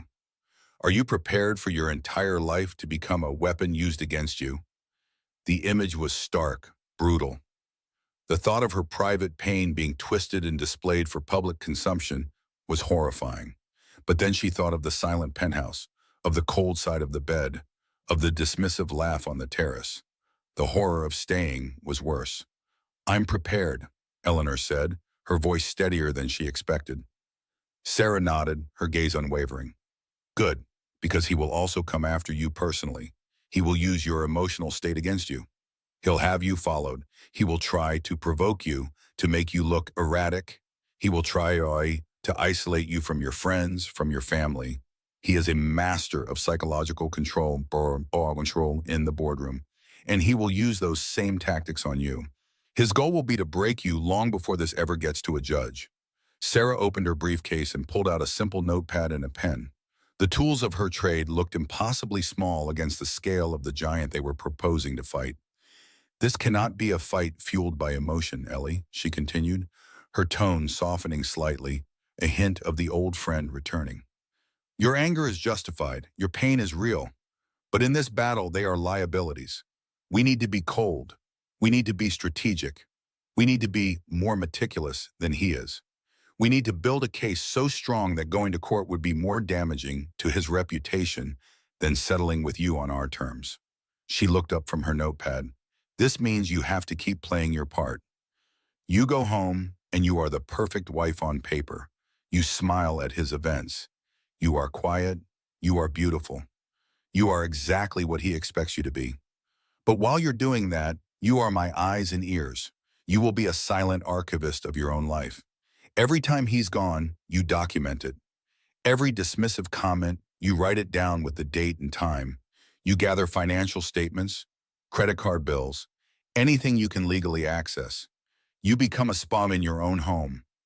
The plan was terrifying. It was a deception on a level Eleanor had never imagined. But it was also empowering. For years, her role had been passive. Now, Sarah was giving her a way to turn that very role into a weapon. The invisible wife would be the one who saw everything. He has a study, Eleanor said, her mind already racing. He sometimes leaves his laptop on. He thinks I'm not intelligent enough to even know what to look for. A flicker of a predatory smile touched Sarah's lips. Good. That arrogance is his weakness. It's the crack we can exploit. She drew a line on her notepad, a definitive sharp stroke. But I have to ask you one more time, and you need to be absolutely honest with yourself. This will be the hardest thing you have ever done. It will be ugly, and it will be long. He will not surrender quietly. He will fight to win, and he defines winning as total annihilation of his opponent. Sarah leaned across the small, wobbly table, the scent of coffee and rain forgotten. The entire world shrank to the space between them, to the gravity of the decision at hand. Her voice was low, intense, and stripped of all legal jargon.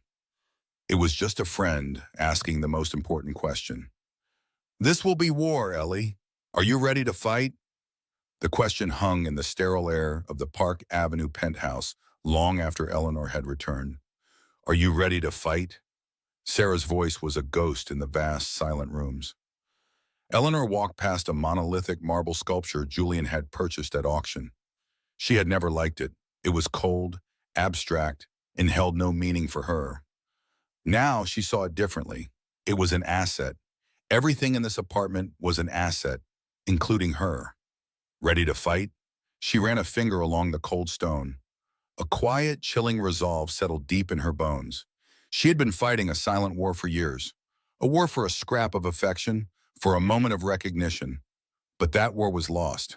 This would be a new one, fought on different terms.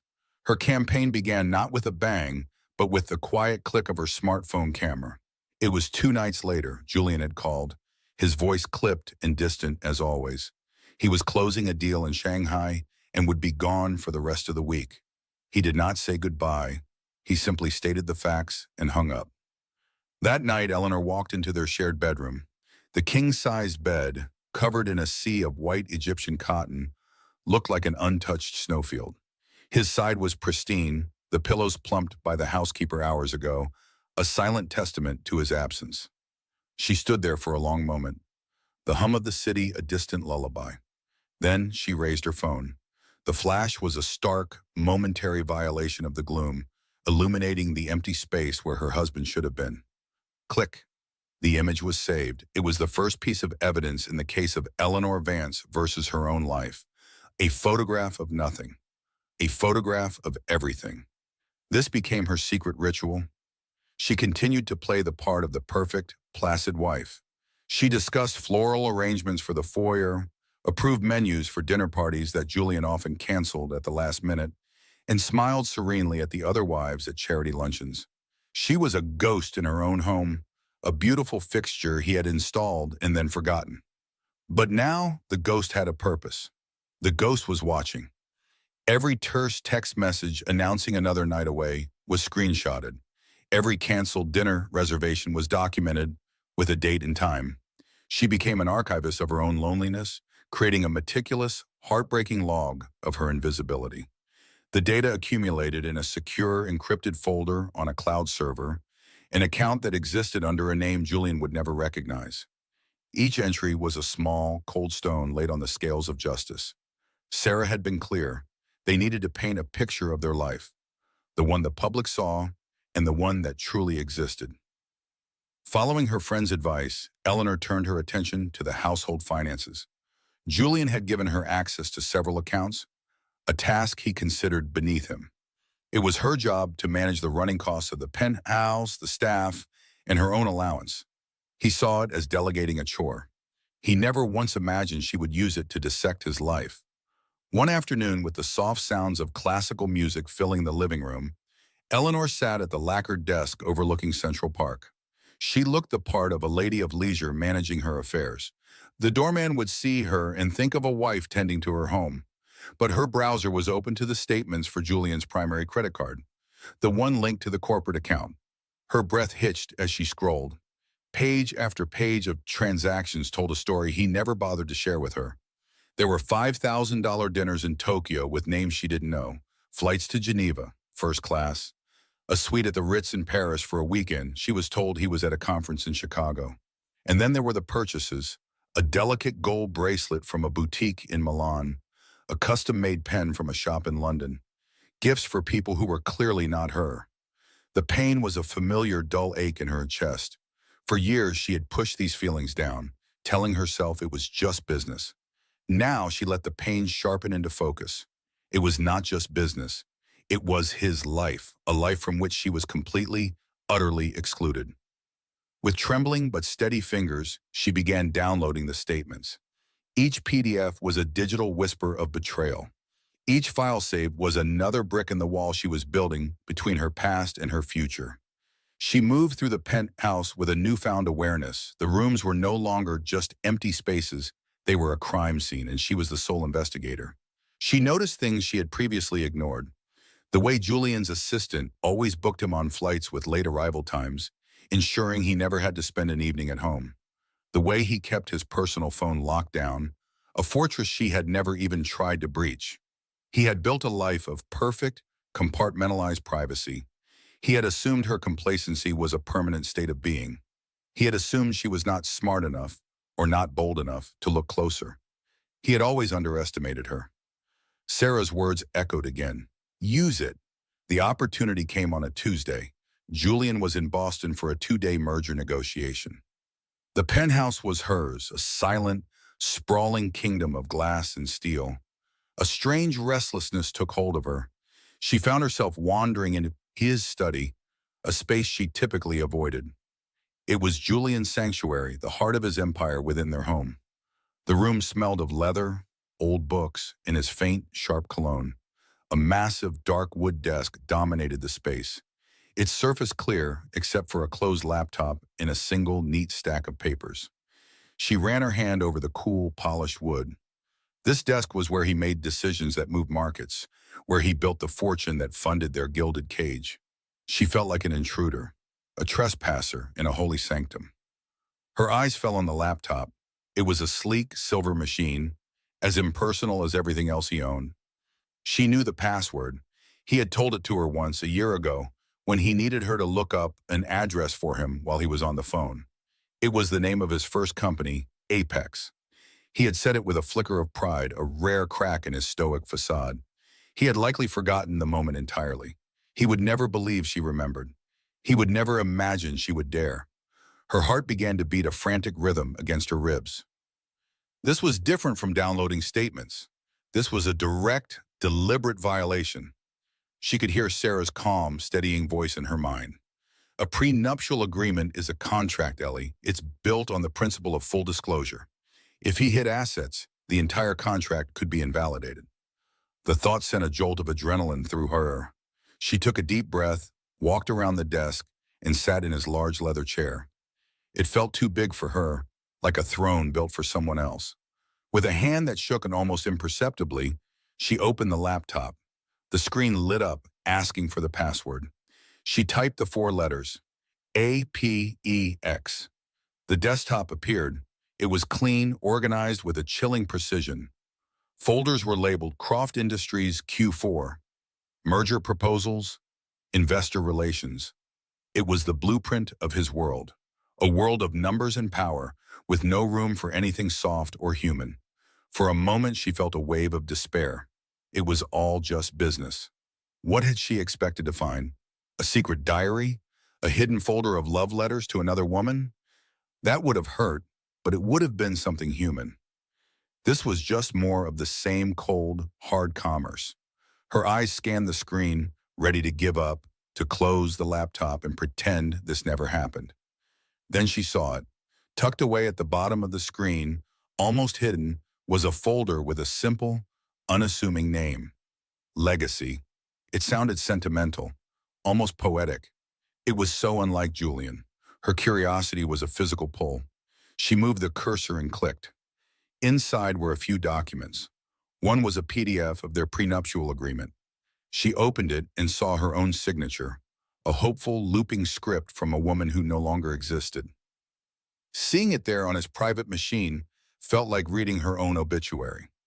She closed the file, a bitter taste in her mouth. But there was another folder inside Legacy. This one had a more cryptic name, CS2 Initiative. It meant nothing to her. It could be anything, a charitable project, an old business plan. She almost ignored it, but a flicker of intuition, an instinct honed by years of trying to read the unreadable man she had married, made her pause. She opened it. The folder contained not just documents, but dozens of spreadsheets and scanned legal forms. The file names were a jumble of acronyms and account numbers. BVI Holding Corp structure, Cayman Trust Transfer, Zurich Act Flow. Her hands went cold. She didn't understand the complex legal language, the intricate diagrams of shell corporations and holding companies, but she understood the numbers at the bottom of the spreadsheets. She scrolled down, her eyes widening. The sums were staggering, millions upon millions of dollars tucked away in offshore accounts, completely detached from the publicly known wealth of Croft Industries. This was not company money. The statements listed Julian Croft as the sole beneficiary. This was his personal fortune, a dragon's hoard hidden from the world. It was hidden from tax authorities. It was hidden from business partners. And it was hidden from her. The prenuptial agreement, which had felt so comprehensive and intimidating, now seemed like a child's drawing. It only covered the assets he was willing to admit he had. This secret wealth, this legacy, was his true foundation. It was the ultimate proof that in his mind, their marriage was not a partnership of any kind. It was a temporary arrangement with a disposable employee. A wave of nausea washed over her, followed by a surge of icy calm. The pain was gone. The hurt was gone. All that remained was a profound, chilling clarity. This was the weapon Sarah had told her to find. This was the key to her freedom. She looked around the study, her eyes landing on a small box on a bookshelf. It contained new blank office supplies. Inside, she found a small silver USB drive, still sealed in its plastic packaging. The irony was almost too much to bear, using his own tools to dismantle his life. She returned to the desk, her movements swift and precise. She plugged the drive into the laptop. The small device blinked to life. She selected the entire CS2 Initiative folder and dragged it to the USB icon. The file transfer began. The progress bar moved with agonizing slowness. Every second felt like an hour. The quiet hum of the building's air conditioning sounded like a roaring engine. She imagined Julian walking through the door, his flight canceled, his eyes finding her in his chair, at his computer, stealing his deepest secrets. Her body was rigid with tension. Finally, a small notification appeared. Transfer complete. She let out a breath she didn't realize she had been holding. With surgical precision, she ejected the drive, closed all the windows, and cleared the recent file's history. She shut down the laptop and placed it back exactly where it had been. She wiped the desk with the sleeve of her sweater, erasing any trace of her presence. She walked out of the study, closing the door softly behind her. In the center of her palm, she clutched the small metal USB drive. It was cold to the touch, and it held the weight of a war she was now ready to win. The small USB drive was cool and smooth in her palm. It felt impossibly light for the weight of the future it carried. For 3 days, it was her constant secret. Sitting in the vast, silent penthouse, she watched the city lights begin to glitter. The familiar ache of loneliness was still there, but it was different now. It was a quiet space she was preparing to furnish with her own life.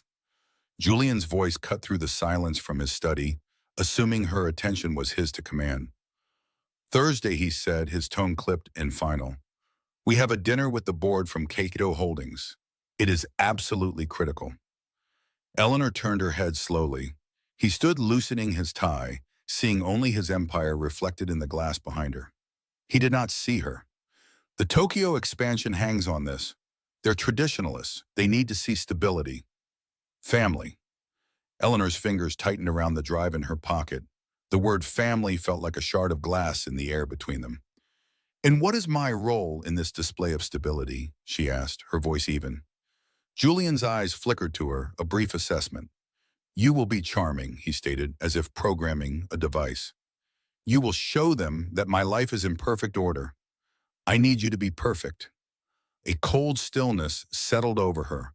For years, she had striven for a perfection she thought would earn his love. Now she understood that perfection was not a path to his heart. It was a cage. "Of course, Julian," she said, her voice soft as velvet. "You can rely on me."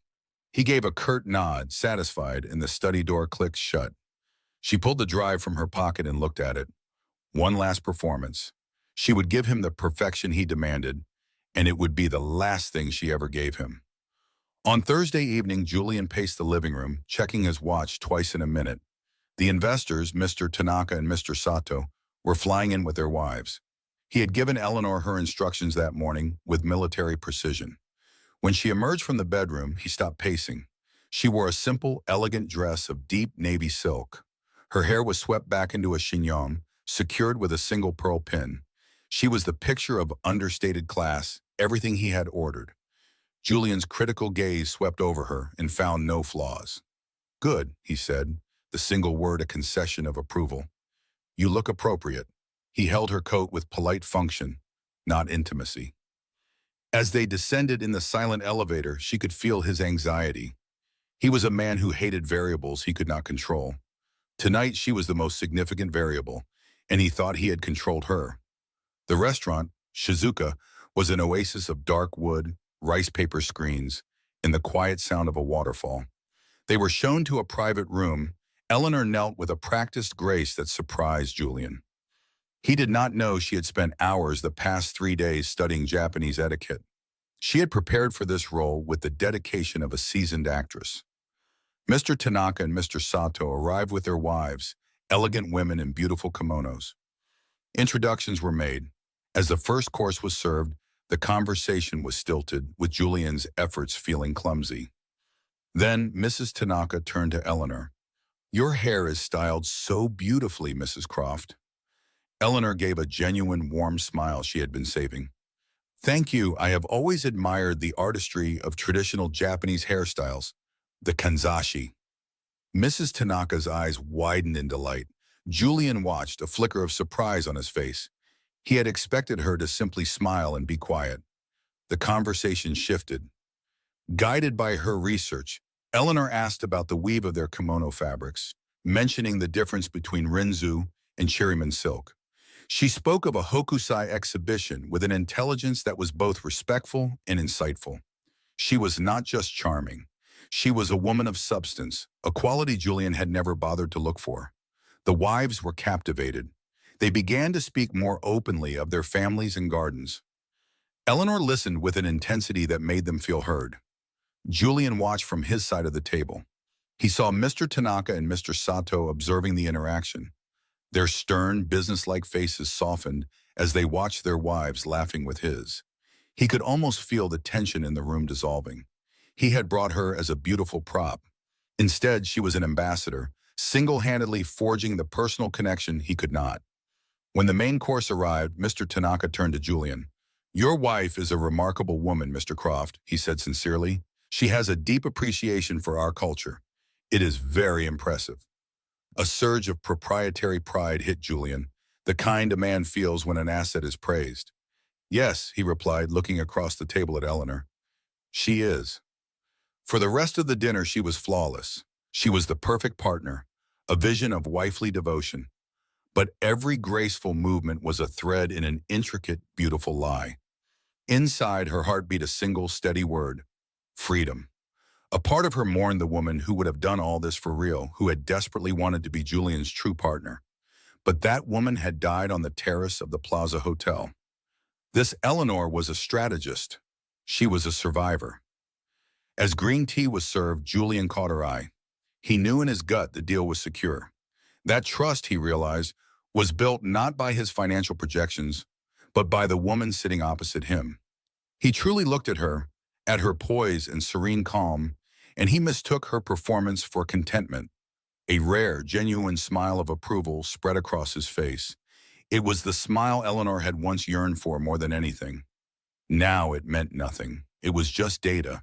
Proof that his perception of her was a fantasy. She met his smile with a serene one of her own.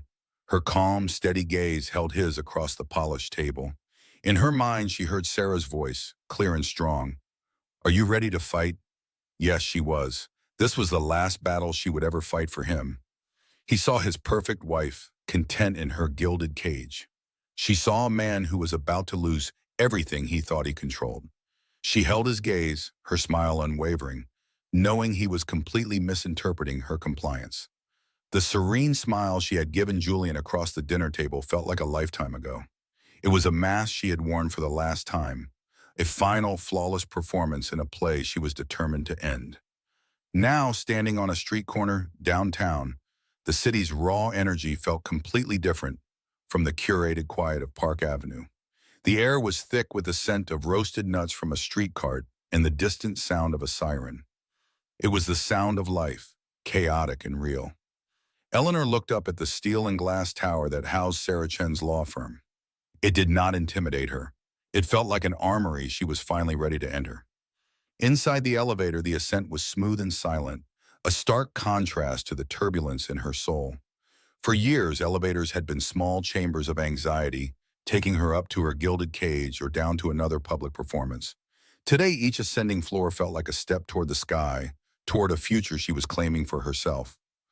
The doors opened onto a quiet, tastefully modern reception area. A young woman at the desk smiled and pointed her toward a hallway. Sarah's office was at the very end. The door was ajar. Eleanor could see Sarah inside, standing by the window, her silhouette framed against the sprawling Manhattan skyline. She wore a sharp, dark gray dress, the picture of competence. She turned as Eleanor entered, and her professional expression softened into one of genuine warmth. There was no pity in her eyes, only a profound and steady understanding. "Ellie," she said, her voice calm, "you made it." "I told you I would," Eleanor replied, her own voice quieter, but just as firm. The office was nothing like the cold, minimalist spaces Julian inhabited. It was a room meant for work, for strategy. Bookshelves lined one wall, filled with heavy legal volumes.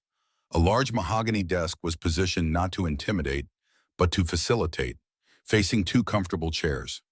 The view from the floor-to-ceiling window was not of a manicured park, but of the city itself, a complex web of streets, buildings, and bridges. It was a view of the world she was about to fight for her place in. "Coffee?" Sarah asked, gesturing toward a sleek machine in the corner. Eleanor shook her head. "No, thank you. I want to see it." A small, knowing nod from Sarah. She moved to her desk where a formidable stack of papers sat, perfectly aligned. It was at least 3 inches thick, bound by a large clip. The top page was simple, with bold letters that seemed to buzz with latent power. "Petition for dissolution of marriage." Sarah picked it up. The weight of it was visible in her hands. She placed it on the polished surface of the desk between them. It landed with a soft, definitive thud. "Here it is," Sarah said. 2 months of our lives. Your life, mostly. Eleanor reached out a hand, not to pick it up, but just to touch the cover page. The paper was smooth and cool, a stark contrast to the cold, hard facets of the sapphire necklace she had finally locked away. That necklace was the price of her silence. This document was the price of her freedom. Her fingers traced the printed words, feeling the slight indentation of the ink. "It's substantial," Eleanor whispered, the word inadequate. "Julian Croft does not do anything small, and neither do we," Sarah stated. She pulled out a chair for Eleanor and then sat in her own. "I want to walk you through it one more time. I want you to be certain you understand every piece of this. Once it's filed, the world as you know it will change within the hour." Eleanor sat, her posture as poised and elegant as ever, but it was no longer the fragile poise of a porcelain doll. It was the stillness of a predator that has learned to wait. "I'm ready." Sarah began to explain the document, her voice a low, steady current. She detailed the initial petition, which was direct and uncompromising. It cited irreconcilable differences, a simple legal phrase that held the weight of 1,000 lonely nights and 1,000,000 unspoken words. She then moved to the financial disclosures. This was where Eleanor's secret work became real. The copies of bank statements, the carefully documented instances of Julian's extravagant spending on everything but their shared life. And here, Sarah said, flipping to a section marked with a yellow tab, is the crown jewel. She tapped a finger on a list of corporate entities registered in the Cayman Islands. The offshore accounts, the ones your prenup conveniently fails to mention. Your discovery of these files, Eleanor, changes the entire game. It moves this from a standard, if high-stakes, divorce to a matter of potential financial fraud. It gives us leverage he never imagined you could possess. Eleanor stared at the names of the shell corporations, phantoms on a page. Yet they represented millions of dollars, a fortune Julian had shielded not just from the world, but from her, his wife on paper. The phrase echoed in her mind, but it had lost its power to wound. Now it was simply a fact, a piece of evidence in the case she was building against her own life. She had been a business arrangement, and now she was liquidating the asset. He will be furious, Eleanor said, her voice devoid of emotion. It was a simple observation, like noting that the sky was blue. Furious is an understatement, Sarah agreed, her eyes sharp. He will be blindsided. A man like Julian Croft builds his entire world on the idea of control. His public image, his business deals, his wife. It's all part of a controlled narrative. You are about to rip the final pages out of his book, right in front of an audience of billions. Sarah leaned forward, her expression softening for a moment. His legal team will be vicious. They will try to paint you as a gold digger. They'll say you were vindictive, unstable, opportunistic. They will dig into your life, your family, anything they can find to discredit you. This will be a war, Ellie. Are you truly ready to fight it? Eleanor thought of the woman she had been, the one who arranged flowers in empty rooms and waited for footsteps that rarely came. The woman who dressed for parties she hated, smiling a smile that wasn't hers. The woman who cried silently into a pillow so as not to disturb the sterile perfection of the penthouse. That woman was not a fighter. But that woman was gone. She had burned away in the cold fire of Julian's dismissal. I've been a ghost in my own life for 5 years, Sarah, Eleanor said, meeting her friend's gaze without flinching. I've been invisible, silent, accommodating. They can call me whatever they want. They can say whatever they want. But they will have to say it to my face. Because for the first time, I will be in the room. I won't be a decoration standing by the potted palms. A slow, proud smile spread across Sarah's face. Good. That's the woman I went to university with. That's the woman who is going to win this. She closed the thick document and squared it on the desk. Then she opened a drawer and took out a simple, elegant black fountain pen. It was not ornate. It was a tool. She uncapped it and placed it deliberately on top of the petition. This is it, Eleanor. The point of no return. Once you sign this, I call the courier. He will wank into Julian's office and hand-deliver it. Before the markets close today, Julian Croft will know that his perfect, quiet wife has just declared war. Eleanor looked at the pen. It seemed so small, so simple to be the catalyst for such an earthquake. She remembered signing her marriage license. Julian had provided the pen, a heavy cold Mont Blanc that felt alien in her hand. He had placed his hand over hers as she signed Eleanor Croft, his touch not loving, but guiding, correcting, ensuring her signature was as neat and controlled as everything else in his world. She had been a bride trembling with a fragile, secret hope. She reached for the pen Sarah offered. Her hand was perfectly steady. There was no tremor, no hesitation. The fear was still there, a low hum beneath the surface, but it was overshadowed by a vast, crystalline clarity. She had spent years being defined by a man who barely saw her. Now she would define herself. She pulled the petition closer. Her eyes found the signature line at the bottom of the final page. Petitioner, it read, not wife, not Mrs. Croft. Just the one who asks, the one who initiates, the one who acts. Her mind was quiet. The ghosts of past humiliations, the echoes of lonely nights, the sting of casual cruelty, they were all silent. There was only the present moment, the feel of the pen in her fingers, the clean white expanse of the paper, the quiet hum of the city outside. This was not an act of anger. It was not revenge. It was a resurrection. She touched the nib of the pen to the paper. The ink was a deep, definitive black. She did not write the name she had been using for 5 years. That name was a costume, and the performance was over. She wrote the name her parents had given her, the name of the woman she had been before, and the name of the woman she was about to become again. She signed her name, Eleanor Vance, on the signature line, a decisive and liberating stroke of ink. The stroke of the pen was not an act of anger. It was an act of finality. A quiet line drawn between Eleanor Croft, the wife, and Eleanor Vance, the woman she was becoming again. High above the city, Julian Croft commanded his world from an office on the 65th floor. The sprawling view was his daily affirmation of control. His desk was a vast expanse of polished obsidian, holding only a sleek monitor and an expensive pen. Everything had its place. He was reviewing third-quarter projections when a soft knock broke his concentration. His assistant stood at the door, her expression apologetic. A man in a courier's uniform waited behind her. Julian's eye narrowed with irritation. He had a strict policy against unscheduled interruptions. They were cracks in the perfect structure of his day. His assistant explained the man had a priority delivery that must be handed to him directly. Julian waved a dismissive hand. Very well, bring it here. The courier placed a thick manila envelope on the desk, got a signature, and left. Julian stared at the envelope. It had no return address, only a law firm's name embossed in the corner. Chen and Associates. The name meant nothing to him. He sighed, annoyed, and tore it open with a single sharp motion. Inside, the header on the top document seemed to leap off the page. Petition for dissolution of marriage. For a long moment, the words did not register. They were just symbols his mind refused to assemble. Dissolution of marriage.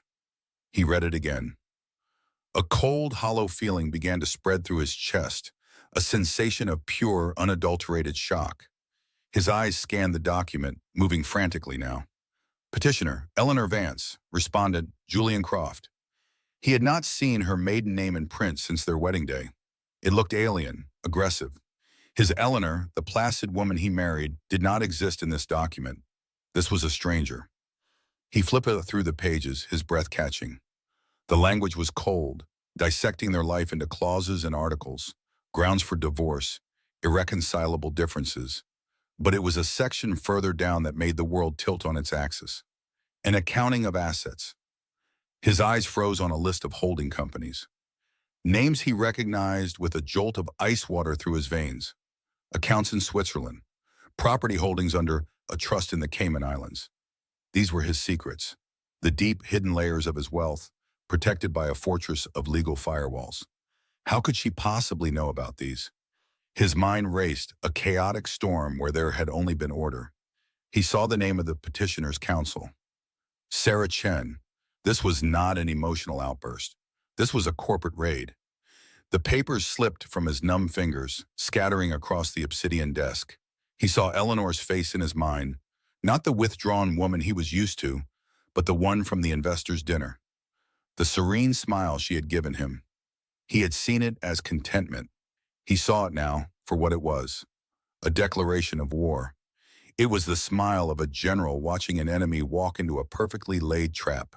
He, Julian Croft, had been utterly played. His mask of unshakable control did not just crack, it shattered. Gasping for air, he gripped the edge of his desk to steady himself, the polished stone cold against his skin. Miles away, sun streamed through the window of a small apartment. The air smelled of fresh paint and old books. Eleanor Vance stood in her new living room, surrounded by cardboard boxes. She wore simple jeans and a soft shirt, a smudge of dust on her cheek. She was smiling a quiet, private smile. She reached into a box and pulled out a worn copy of her favorite novel. She ran her hand over the cover. It was hers. She placed the book on a new shelf beside others she had not seen in years. They had been in storage, not fitting the minimalist style of the penthouse. Here they were the centerpiece. Each object she unpacked was a reclamation. A chipped mug from university, a framed photo of her and Sarah, laughing. These were the pieces of her life, the real assets hidden away in the corners of her heart. Her neck felt strangely light. The space where the midnight sky sapphire had rested was bare. The necklace, that cold symbol of her gilded cage, was gone. She had sold it a week ago through a private dealer. The transaction was discreet and final. The money, now in a bank account under her own name, was more than a safety net. It was justice. It was the price of her silence, now converted into the seed capital for her freedom. She had turned the shackle into a key. She walked to the window. There was no sprawling, impersonal cityscape. Instead, she saw a small, vibrant park. A young couple pushed a stroller. Children's laughter drifted up from a playground. It was a world of simple, ordinary life. She thought of Julian in his office, opening the envelope. She imagined the shock, the fury. There was no triumph in the thought, only a quiet sense of closure. That chapter of her life was now over. A wave of emotion washed over her. There was the lingering echo of sadness, but beneath it was a feeling she had not truly felt in so long she could barely name it. It was peace, a deep, anchoring calm that settled into her bones. The pressure to be someone else, to perform, to please, had vanished. All that was left was her. Eleanor. She pushed the window open wider, and a breath of fresh air filled the room. She closed her eyes and inhaled deeply. It felt like the first real breath she had taken in a decade. She was free.